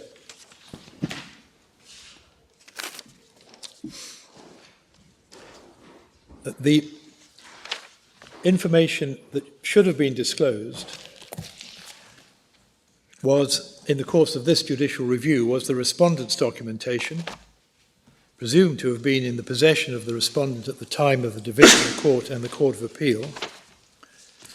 As explained in our case at paragraphs 37 to 50, hence my abbreviated answer to my Lord Newburger, the newly discovered documentation calls into question the evidence of Mr. Roberts and Miss Yaden. Can I leave it with those words rather than anything more? And the respondent's reliance on the small number of Chagossian fishermen and Mauritian vessels engaged in fishing was misplaced. That had long been the position, and this was irrelevant to the fishing ground. And the Divisional Court and the Court of Appeal, with the correct information, may not have so held. And we deal with that in paragraphs 51 to 60. Lord, our submission is that these documents severely undermine the respondent's factual case and the lawfulness of the consultation. And the appellant, and this is our case at paragraph 63, does not resile from the position adopted below that it is not inviting the court to decide matters of international law. In fact, it has now been decided. My Lord, just going back to the question from my Lord... In fact, it's now been decided in a way which has no relevance to the point you're running, or in a way which does have relevance? Well, it has relevance to the point I was making earlier, that if the true position as to the dispute, and we go further, the evidence we show shows not only a debate, but a recognition on the documents of a claim by Mauritius, at least, to fishing rights separate from sovereignty. If that had been raised, that would have produced, at least could have produced, responses from consultees, and when the consultation was being considered, mulled over, and eventually led to the decision, they may well have been a different outcome. Because it would have persuaded the Foreign Office that the Mauritians were right? It would have either persuaded them that they were right, which, based on what we've heard so far, unlikely, but it would have persuaded them, or perhaps should have persuaded them, that the imposition of a no-take MPA, excluding the Mauritians and the Chagossians, was itself likely to produce challenge, and that was not a risk worth taking. But all we can do is submit that the outcome may have been different. Well, I mean, assuming that the British government honours the award, the award will determine whether the MPA must be made subject to an exception for fishing to some specified degree. So that, I mean, but that was always implicit in the situation, wasn't it? It was always implicit, given that there was an arbitration in progress, that if the result went against the United Kingdom, the MPA might have to be revised in its terms. Lord, that it's now over nearly 2 years since the award, and there's no change to the MPA. Precisely. There's no appeal process. And, It's a final award. is there any, and there's no enforcement process? Having blundered on the last answer to that question, could I leave it to Mr. McCorkadale, We just Professor get McCorkadale? censored if we don't It honour international awards, presumably. I didn't realise that we went into international arbitrations and then walked away from the result, but that's up Well, that's to... never been the traditional approach of the British government. Well, has the British government been asked to consider Lord Sumption's point? My Lord, this is a question more for Mr. Kovacs than myself. I mean, there are a number of very celebrated occasions where international arbitration results have been accepted in spite of their being plainly contrary to UK traditional view, notably the Alabama decision in the 1860s on the construction of warships for the Confederate States. It's what I did know about, but I haven't got it at the tip of my brain, but at least I recognise the name, which is an improvement on my usual position. But my Lord, we don't know what has happened. All we do know is what happened last week. And that deals, as a point... That appears to have been looking at resettlement. Resettlement and sovereignty. Yes, but not at fishing rights as an independent international right. No, the fact that the MPA has not been varied, modified, withdrawn to allow Chagosian/Mauritian fishing is perhaps surprising, but it hasn't. But it's not the concern of a domestic court. No, and that's why we're still here. We want to re-establish the fishing links with the waters around the Chagos Islands, so that that knowledge, that learning, that handed down knowledge that is referred to can continue to be handed down. So when the Chagosians do resettle, it can't be said two things. This is now a marine protected area. You can't come back and fish. Look at how pristine the waters are. One, and we don't want it to be said or even thought by Chagosians, what's the point in going back? All of our fishing knowledge has died with the MPA. I mean, you've got your improper purpose, Lim, but I mean, are you telling us that in reality all that matters is the fishing, and that if there was a modification, this litigation would go away? Could I...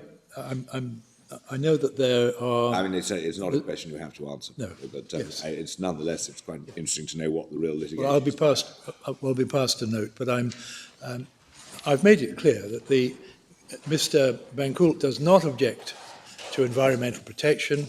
He does object to the ending of fishing, as we've been describing it.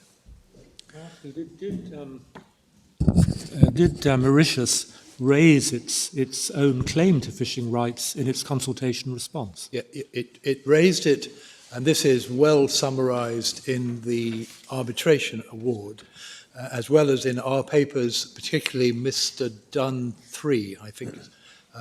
It did raise it. It got very cross. It raised it at a diplomatic level and complained about, for example, the way that their position was summarised in the consultation document. That was moderated. It found out about this in a newspaper report in February 2009. So relationships were poor. There was a meeting of heads of government. That became the subject of some fairly intense consultation responses. I think perhaps consultation is the wrong word. But one of our complaints, and you'll see it in our earlier complaints into which this fits, is that the consultation document in November 2009 mentions the position of Mauritius. It gives the impression that Mauritius approves. and refers to the joint communique in July. But by November, that was wrong, and by December or January, and the consultation goes into the new year, it was clearly and obviously wrong. But so they did raise it, but they were raising it on a political level. One of our general complaints is if you have a consultation and new information comes to hand, that information should be put into the public debate so that you update the consultation, and it didn't happen. Could you give us the references to raising it at the diplomatic level? In the arbitration, it's in Mr. Dunn's third witness statement. I'll have the pages for you in a moment. My Lord, in the arbitration, you will see, that's volume 4. If you go back to the arbitration award at page 1243, my recollection is that there was a section dealing with the consultation, probably page 1289, but no, well, this is, yes, if you start at paragraph 108 on 1292. Thank you. There's some reference. I think there's greater reference. Could I, rather than, yes, well, if you start at the consultation date, this is on page 1301. My Lord, to put it all in context, I remember I mentioned the newspaper. If you start at page 1298, paragraph 126, on 9th of February 2009, the Independent reported that a giant marine park was planned for the Chagos archipelago. And that prompted the Mauritian Ministry to get in touch, and you then see the summary of what happened between February 09, picking up in 128, you can see the joint talks of July 09, and then on paragraph 131, we get to the public consultation.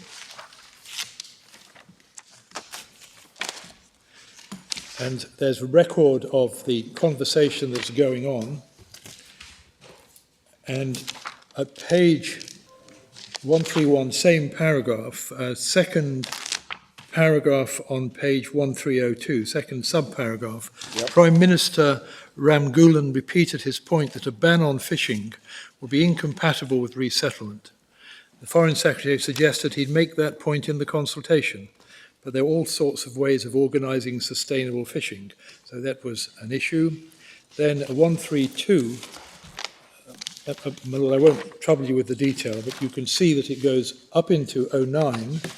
Then there's a Heads of Government meeting that is on the 27th of November, 135, and this goes all the way through to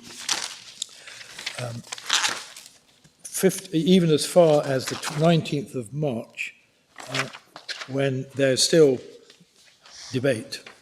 But none of this is about fishing rights as opposed to resettlement and the sovereignty issue. It's fishing rights as well, my Lord, but I'll have to go through it in detail. Well, certainly it's about fishing rights, but only in the context that a ban on fisheries exploitation wouldn't be compatible with the long-term resolution of or progress in the talks on the sovereignty issue. I don't see any reference. It's all brought together in those two paragraphs I showed you earlier on page 1462. I mean, there was a disclosure in the consultation documents of the fact that Mauritius claimed sovereignty. Yes. That would have carried with it fishing rights. That would. If that claim was justified. Yes, but there was also a separate claim for fishing rights. Well, but not as far as one can see here. Well, can I come back to you with paragraphs? Otherwise, I'll be. Because there's a rather critical difference, isn't there, between the pursuit of fishing rights as an independent international law right and the pursuit of fishing rights as simply the consequence of Mauritian sovereignty over the Chagos Islands. Exactly, and it was doing both. And Well, that was the point that we've been making. The latter appears to have been the subject of the Mauritian complaints about the proposed MPA, rather than the former. Fishing rights may be relevant in both cases, but there's a significant difference between the two cases. In one, it is simply the consequence of sovereignty if it's found to be justified. In the other, it's irrespective of whether the sovereignty claim is justified. Lord, could I come back with the references? But I think it's Mr. Dunn who summarises the exchanges in his third witness statement. But I showed you paragraphs 534, 535 and 586. I probably didn't show you of the award, which brings it all together.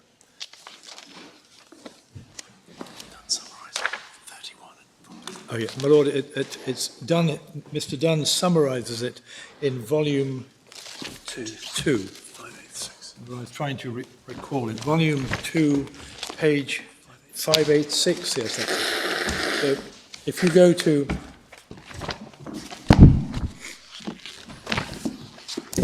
first witness statement, it's in Mr. Dunn's first witness statement at page 586.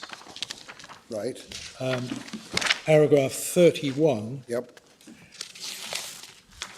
Through to, I was showing you this earlier, through to 41. So there was detailed information then. I'll give you more precise paragraphs if necessary, rather than trying to remember them on my feet. Well, in terms of how this works as a ground, we attempt to draw it together in our printed case at paragraphs 66 through to 69. Right.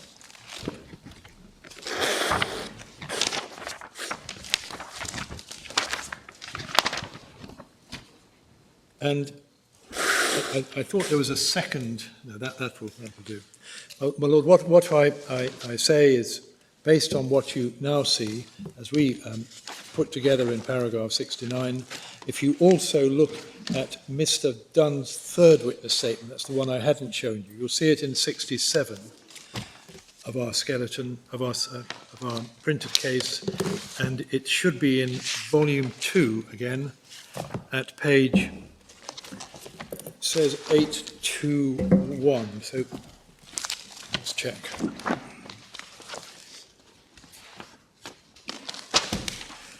Dunn 3 begins at page 786,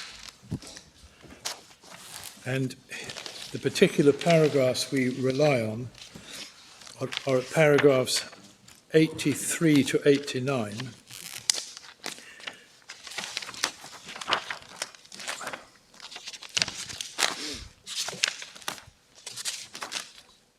If you go to page 819, you have the subheading Iloa Chagosians as Mauritian citizens and their fishing rights. So which page? Page 819, my lord, paragraph 79. And then there's a section beginning with that heading, and if you read through, you get to paragraphs 83 to 89. It's really, it's helpful to read in to get there. And this is information given to him by Mr. Talbot. And, my lord, you will see the extent of the fishing and the kind of information which we say should have been considered in light of this new evidence.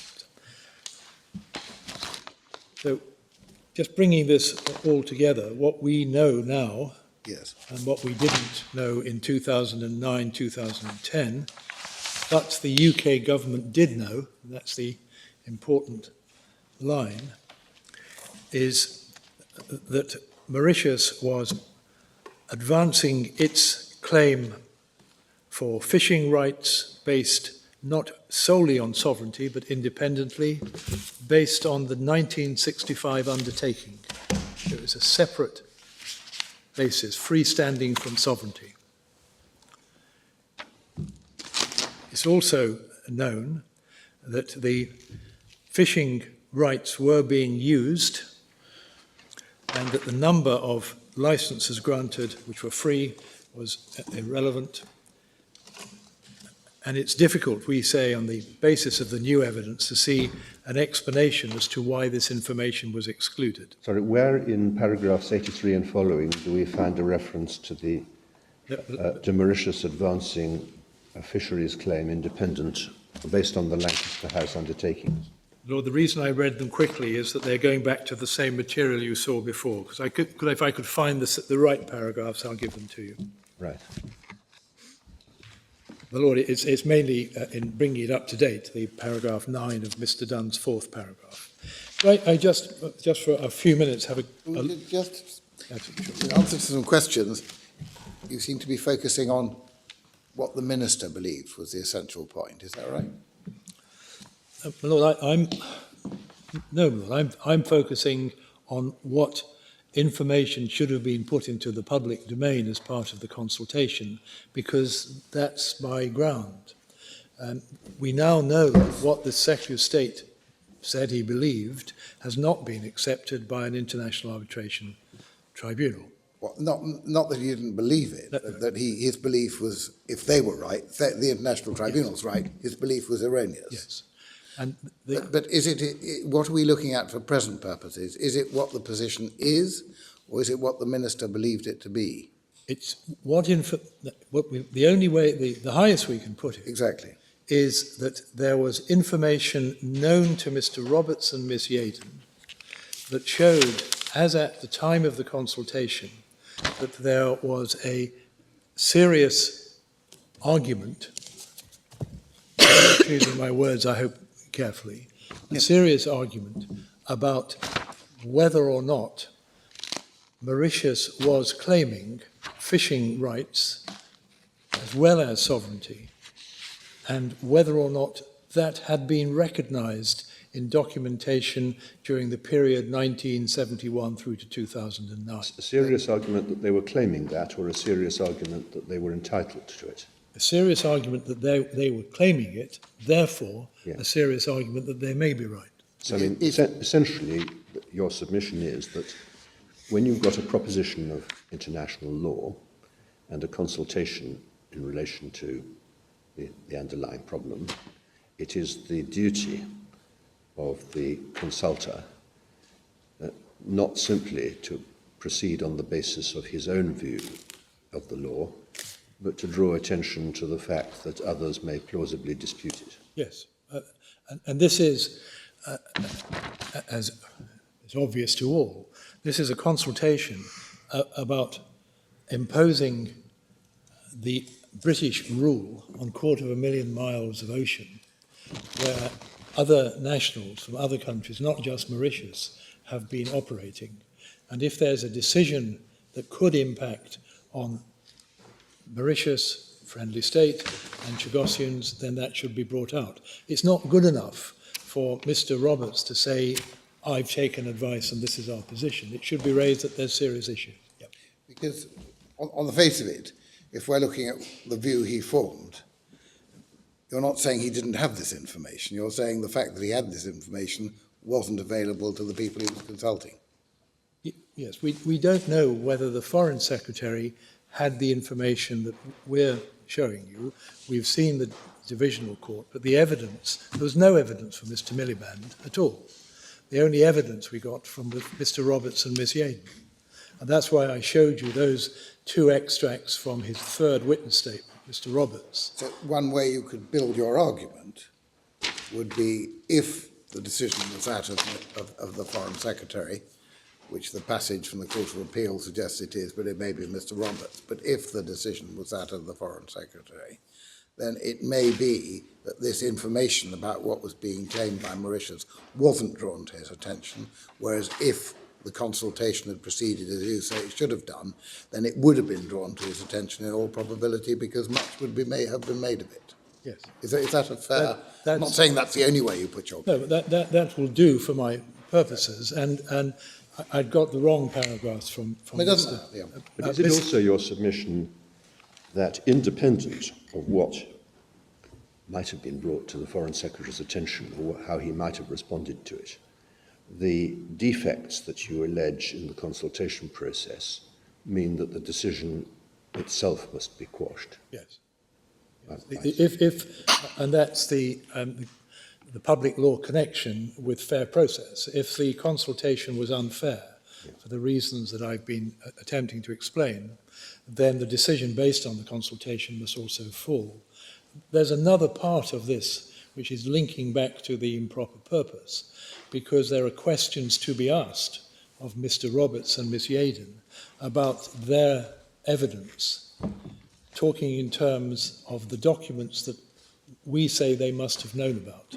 At that point, But that's that separate. the flaws of the consultation vitiates the decision, Correct. operates entirely independently Yes. of whatever may or may not have been the Foreign Secretary's state of mind. Correct, my lord. I presume your submission is that the defects, simply whether they were there, is a matter to be objectively decided, and what the Foreign Secretary thought about it was irrelevant, as opposed to the other issue on the motivation, where the Foreign Secretary's state of mind is crucial.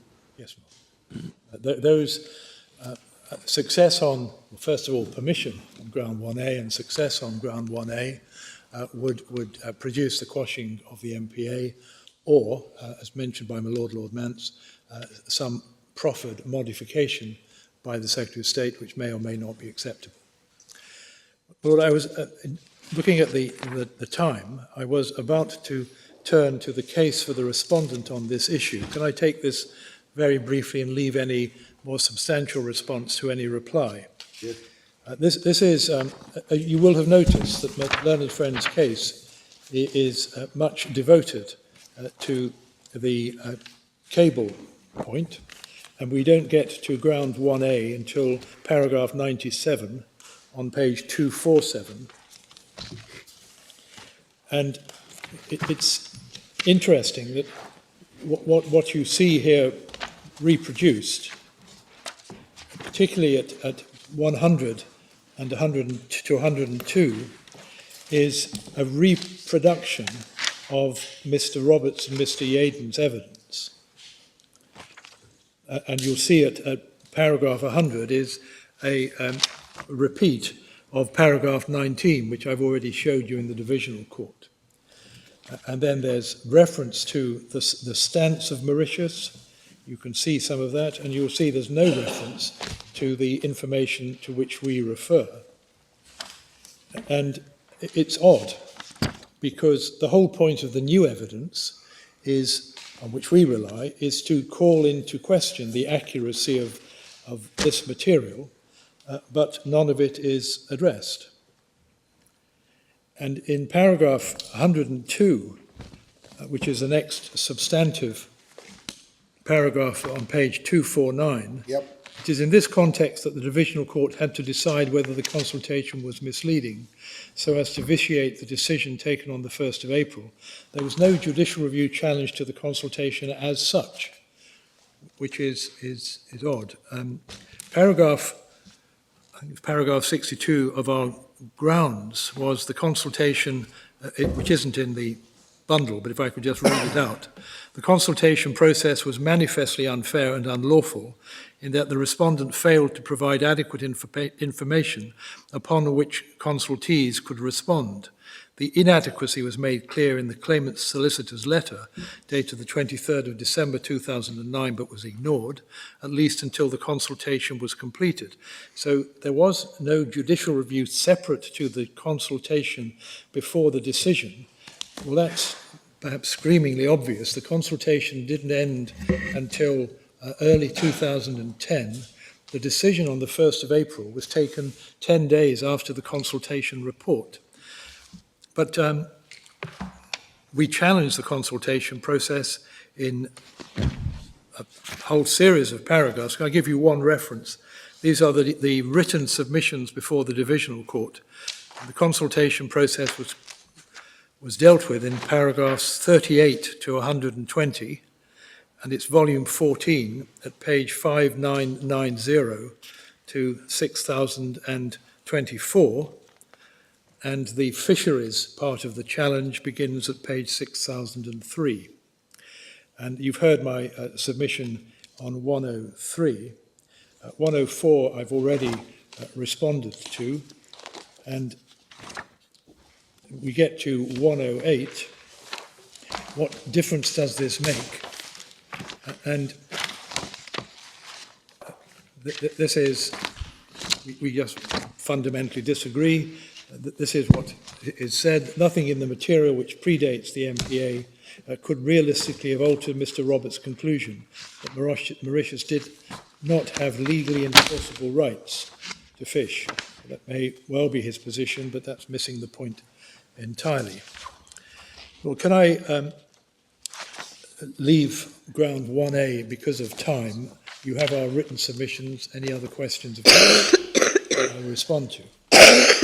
Could I then turn to ground 1B for the half hour before the break? Lord, this is the improper purpose, ulterior motive, however it's put, submission. We begin this at paragraph 70 of our printed case, and it's from 70 at page 165 to 101. Ground 2 begins at page 193 and goes to the end, followed by an appendix at 205 with some extracts from the Divisional Court hearing transcripts. Just so I can introduce the two grounds together, on these grounds we do have permission, but if the appellant does not succeed on ground 1B, that the evidence of Mr. Roberts and Miss Yaden should have been tested against the near contemporaneous record of the note of the 12th of May meeting, and preferred that record. In other words, if we don't get home on our 1B, it makes no difference ground, then of course ground 2 becomes academic. So if we haven't achieved a factual result on improper purpose, then there's no need to try and connect it to the Secretary of State. If, however, the conclusion is that the copy cable is admitted into evidence, held to be authentic, and more likely to be an accurate account of what was said by Mr. Roberts, then ground 2 raises an interesting and novel legal question subject to the case that Lord Sumption referred to, as to when a person in a position such as Mr. Roberts' position expresses the improper purpose, and he is the most senior official responsible for buyout, with his own law-making powers, responsible for presenting the MP proposal to the Secretary of State, but not the actual decision maker. In those circumstances, how far does the appellant have to go in evidential terms to attribute that improper purpose to the Secretary of State? And as far as we know, that hasn't been answered. We've referred to it as reverse Carltona, trying to find a handy phrase, but we'll address it in the three different ways we present it. Could I then go straight to ground 1B? Our primary submission is that the ruling by the Court of Appeal that the copy cable was admissible, and I quote from paragraph 89 of the Court of Appeal's judgment, as an authentic document and as evidence of the truth of its contents. So it's not only authentic, but it's evidence as to the truth of its contents. Then we say that that could, and probably would, but could have made a difference to the outcome before the Divisional Court. So we make three short points. I was unable to ask sensible questions of either Mr. Roberts or Miss Yaden, primarily Mr. Roberts, about his experience of the importance of the accuracy, precision in such communications. A very experienced diplomat, civil servant. I was unable to ask any questions which could lead to confirmation that the document was very likely to be accurate. And the only paragraph he actually disagreed with, apart from Man Friday, we will come to, is paragraph 2, when he made a completely insignificant point of disagreement because then we were stopped. We were stopped by the ruling that I could not put it to him. But more importantly, there was nothing to put in the other side of the scale when it came to evaluating the oral evidence of Mr. Roberts and Miss Yaden. Their evidence was given years after the event, without any record of being taken, and the only contemporaneous or near contemporaneous record was that cable. And the third point is it made pursuit with the witness of any reporting back to Mr. Miliband or instructions from Mr. Miliband a wholly pointless exercise.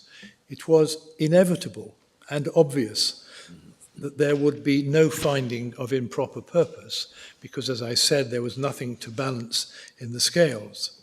There was nothing to attribute to Mr. Miliband by operation of law or by inference. It was not a case of choosing not to take the questioning further, which is how it's put in the respondent's case at paragraphs 85 and 86, and touched on by the Court of Appeal, and I'll show you later what was being said to the Court of Appeal. It was a pointless exercise without being able to make the submission that the record in the copy cable should be preferred. On ground B, could I briefly cover three topics? One, to look at only two documents. That's the 5th of May memo and the 15th of May cable. Then to consider the correct approach, and this is of greater importance than the facts of this case. It's would or could. Would it have made a difference or could it have made a difference? And then to look very briefly at the transcript in light of the Court of Appeal's judgment when the cross-examination was gone over in some detail. The two documents. We, of course, focus on the cable, but the cable has to be understood in the context of an earlier document only a week earlier. And this is the 5th of May memorandum written by Mr. Roberts. So this is the man who we say is shown to be expressing an ulterior motive, is presenting this case to the Secretary of State with the assistance of Mr. Shepherd, and you'll see the document at page 491 of volume 2.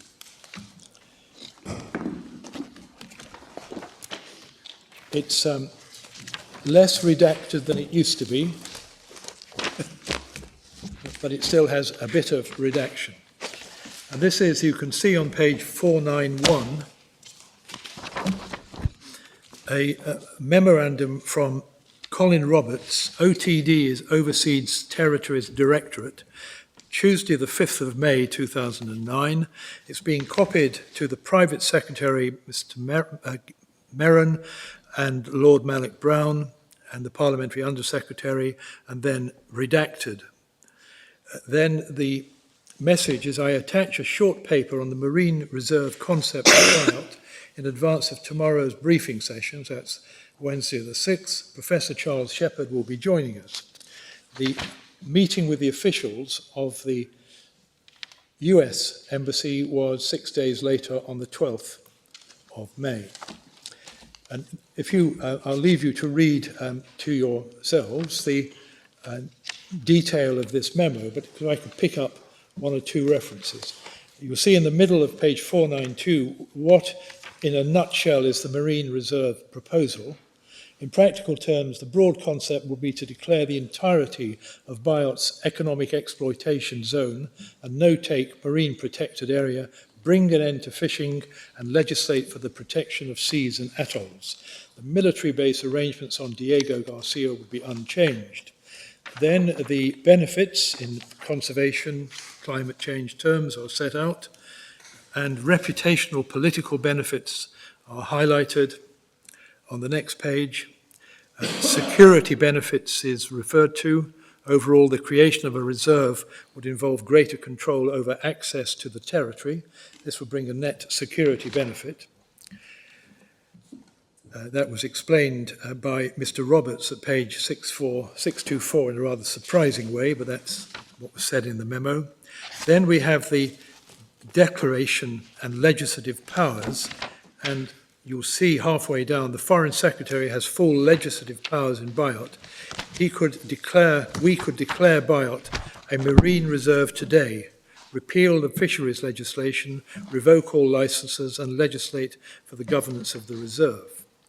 Then there's monitoring, enforcement, framework for science, and then what are the risks? The first risks, or the big risks, are political. This is Mauritius. We have not yet had substantive official talks with them, this is about 10 lines down, on the Marine Reserve proposal, but we know they are opposed. They have formally stated their opposition on grounds of sovereignty, but we know they are also bothered by the risk of losing forever the chance to exploit the fishery. And then this sentence: the position is complicated by a side deal done at the time of excision, which gave Mauritius the right to apply for fishing licenses free of charge. And then over the page, yours may have some blanks, but it reads, we believe it would be possible, if very difficult, to convince the government of Mauritius that creation of a marine reserve would be in its interest.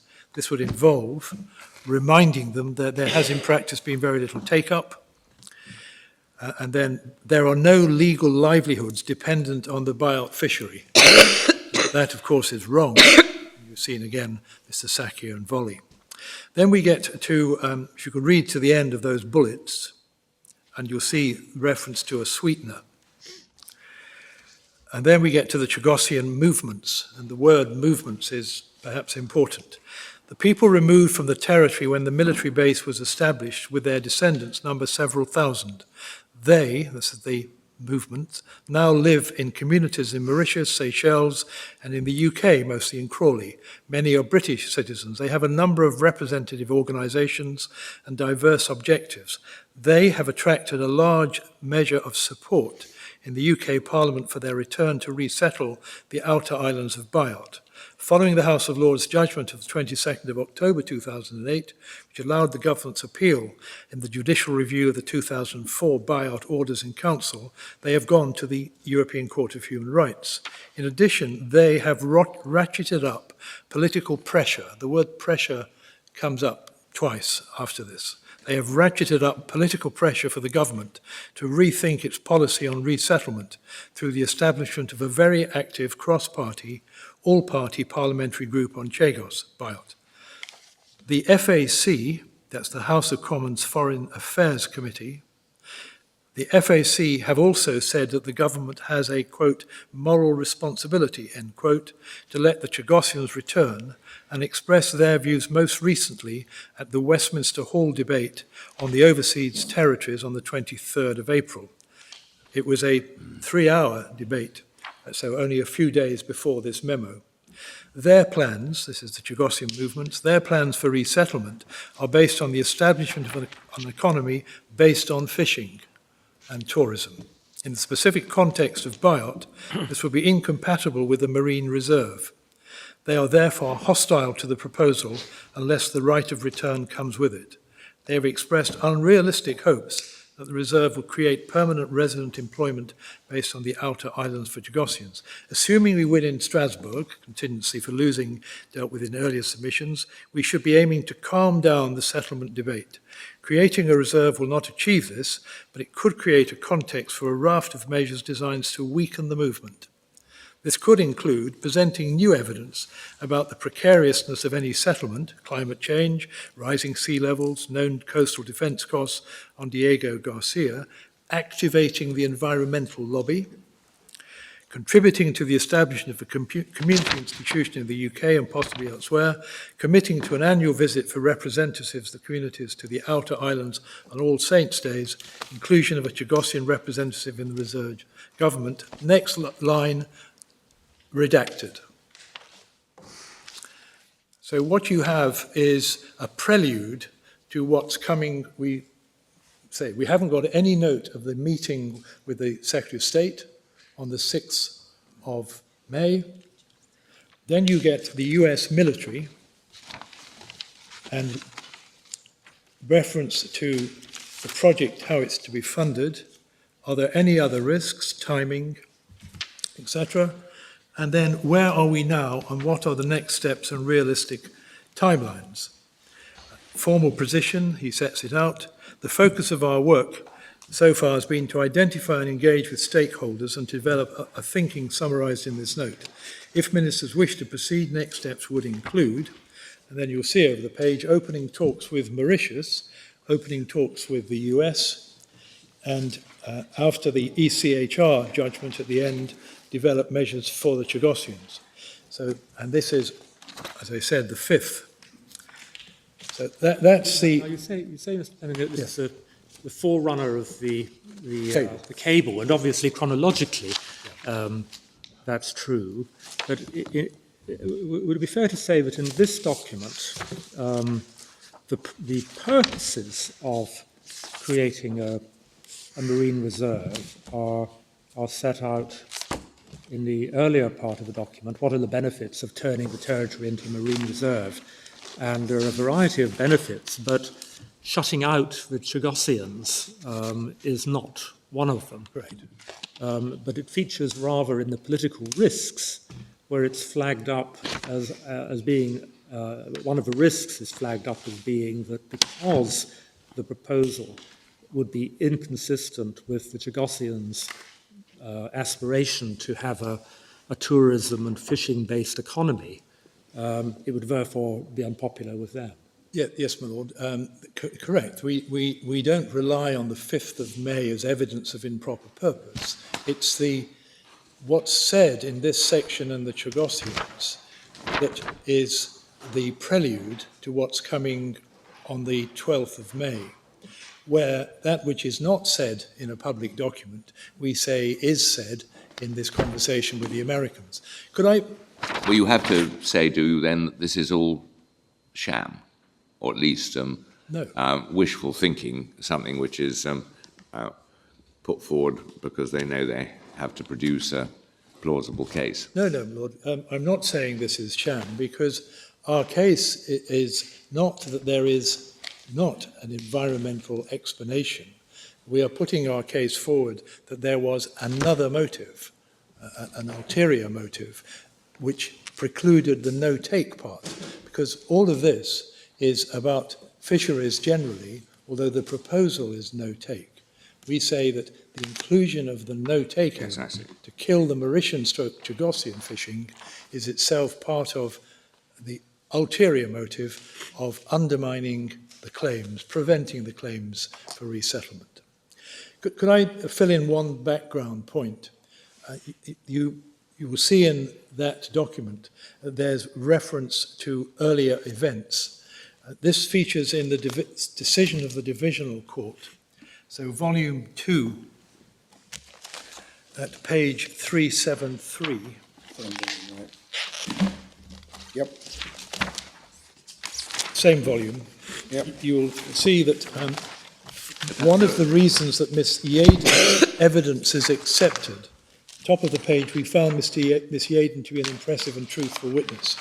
And one of the reasons is because of her recollection of a 25th of March document, and that this is supportive of her view.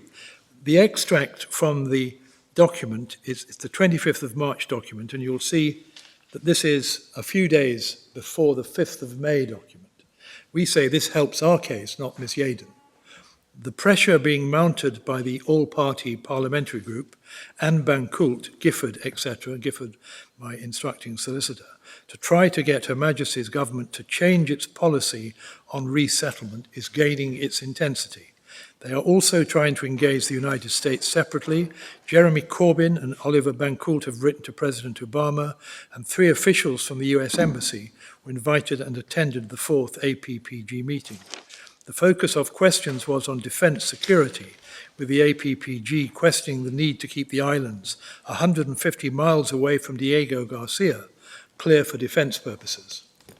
Is this keenness to get a political solution sorted out an indication of their concern about the prospects of the ECHR? If they do lose, then any legal means of resettlement other than complete change of policy by HMG is at an end. So what it leaves is the political pressure that is being now reflected in the 5th of May memo. So could I now turn to the cable? It's on the same bundle, page 499.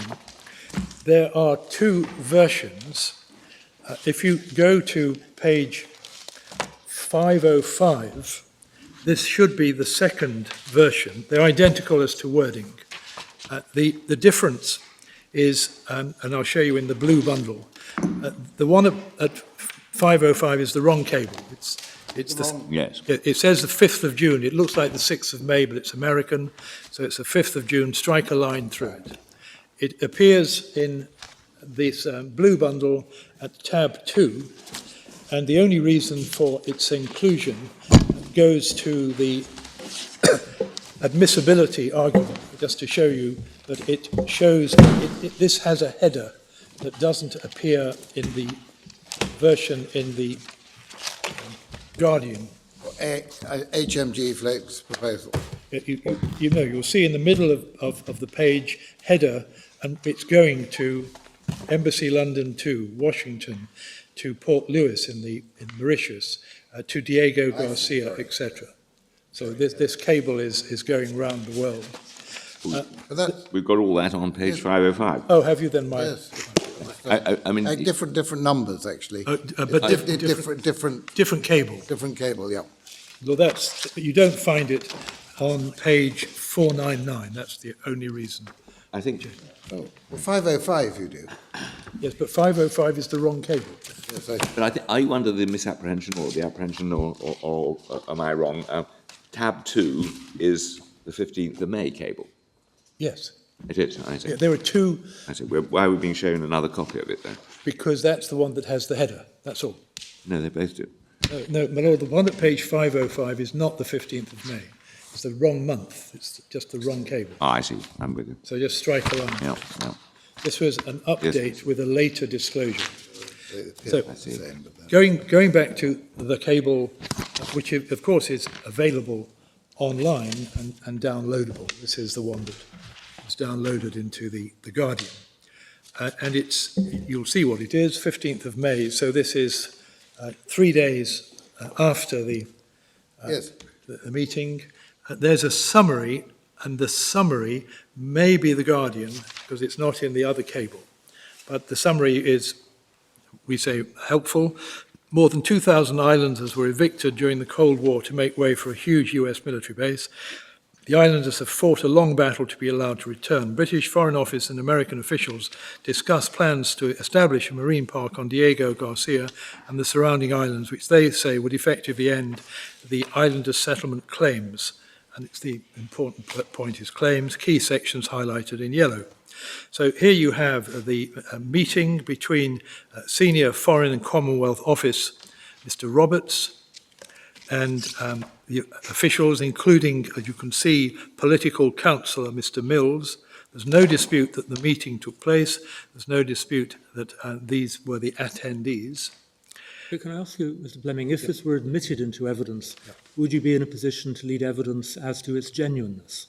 We would now, my lord, because there has now been an exchange with America, in America, about freedom of information. We could establish, we hope to the satisfaction of the court, that it's genuine. We would then have to persuade the court that it's not only genuine but reliable as to content.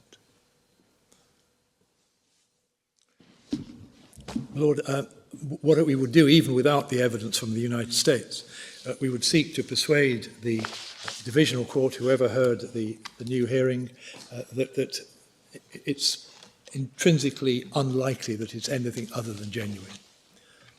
Intrinsically unlikely. That it's anything other than genuine and anything other than accurate. And this is, you've seen the references to how important this was for Mr. Bancoult's claim. And then you'll see at the end of paragraph 1, Mr. Roberts, said that the Biot's former inhabitants would find it difficult, if not impossible, to pursue their claim for resettlement on the islands if the entire Chagos archipelago were marine reserve. So that's their summary.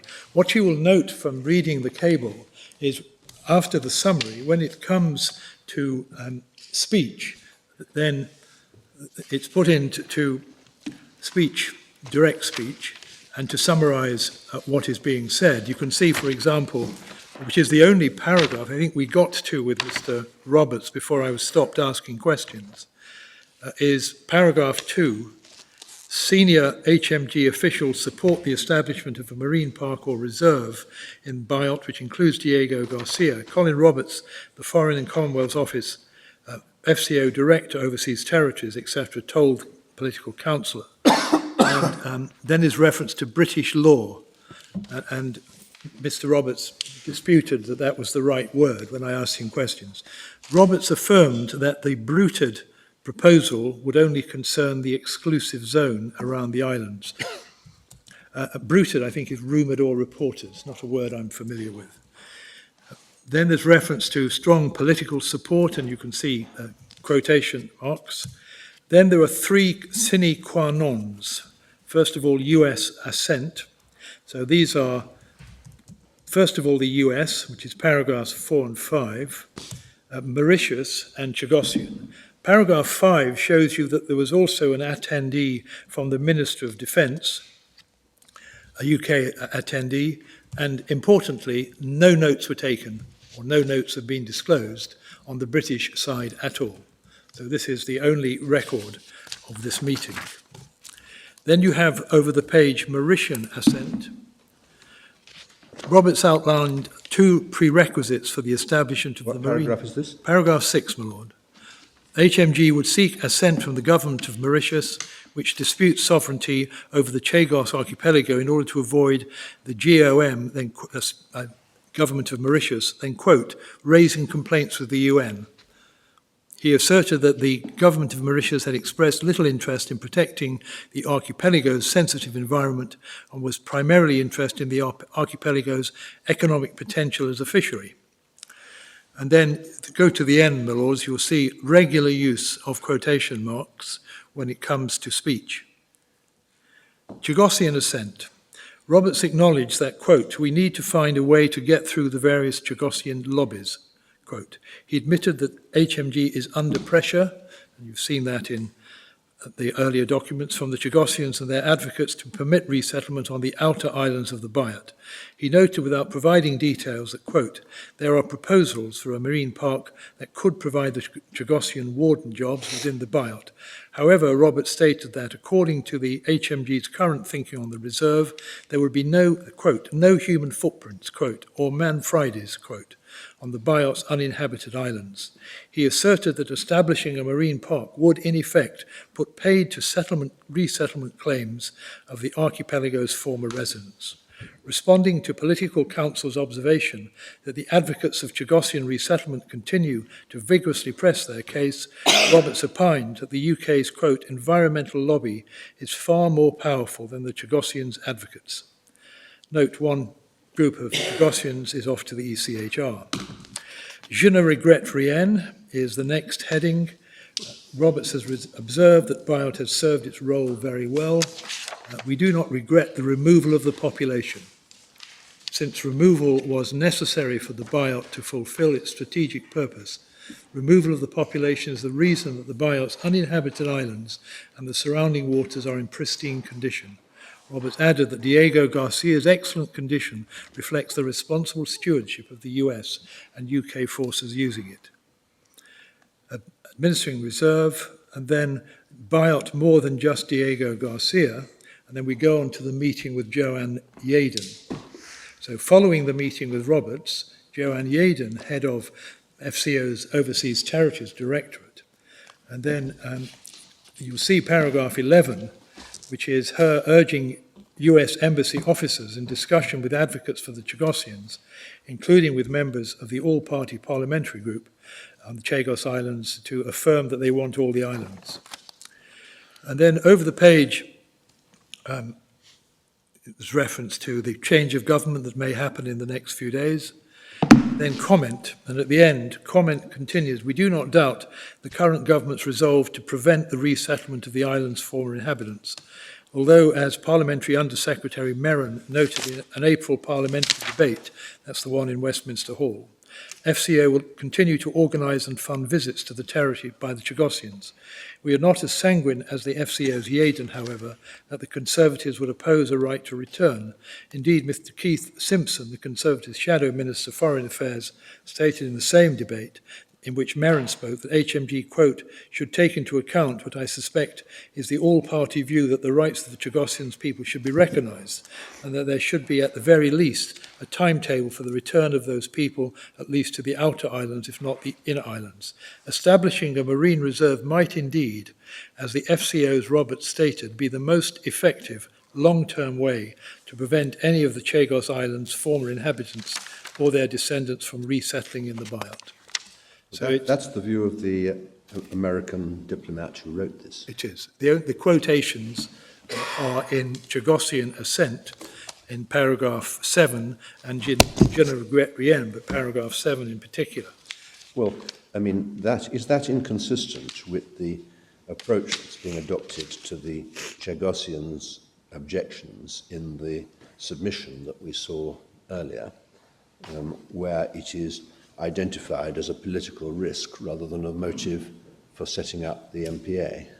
My Lord, it's taking it a step further, that's Is what it? we say. In this Why do you say that? You may be right, but where do you say that that is clear? Well, because of, well, you see a highlighted passage in grey to the end. All the way to the end, what is being asserted is that establishing a marine park would, in effect, put paid to resettlement claims. It would kill the claims. Well, that's obviously right, but it doesn't follow that it's the motive. Lord, It is a political consequence which has implications given that there is a very active political campaign in progress. Lord, we say it isn't merely a consequence. It is the reason for excluding fisheries from the process. It's that which puts paid to the claims for resettlement. But, my Lord, it either leaps off the page as an improper purpose or it doesn't. We say it does, and the submission we've been making throughout, it is to that effect. But anyway, the high point of this submission is really the last 4 lines of paragraph 7. It's the whole of paragraph. That's your best, so to speak, quote from this document. Yes, it is, my Lord. And there was much talk about, for example, the reference to no human footprint and Man Friday. One of the reasons we say this is very likely to be accurate and why, therefore, the evidence that was received from Mr. Roberts and Miss Yeadon was wrong is why on earth would an American counsellor or whoever was taking the note write down in quotes the word Man Friday? It's a peculiarly English expression and also peculiarly relevant to the history of the Chagos Islands. That rhetorical question be a convenient moment. Perfect moment, my Lord. We'll resume again at 2 o'clock. Court's now adjourned. Thank you.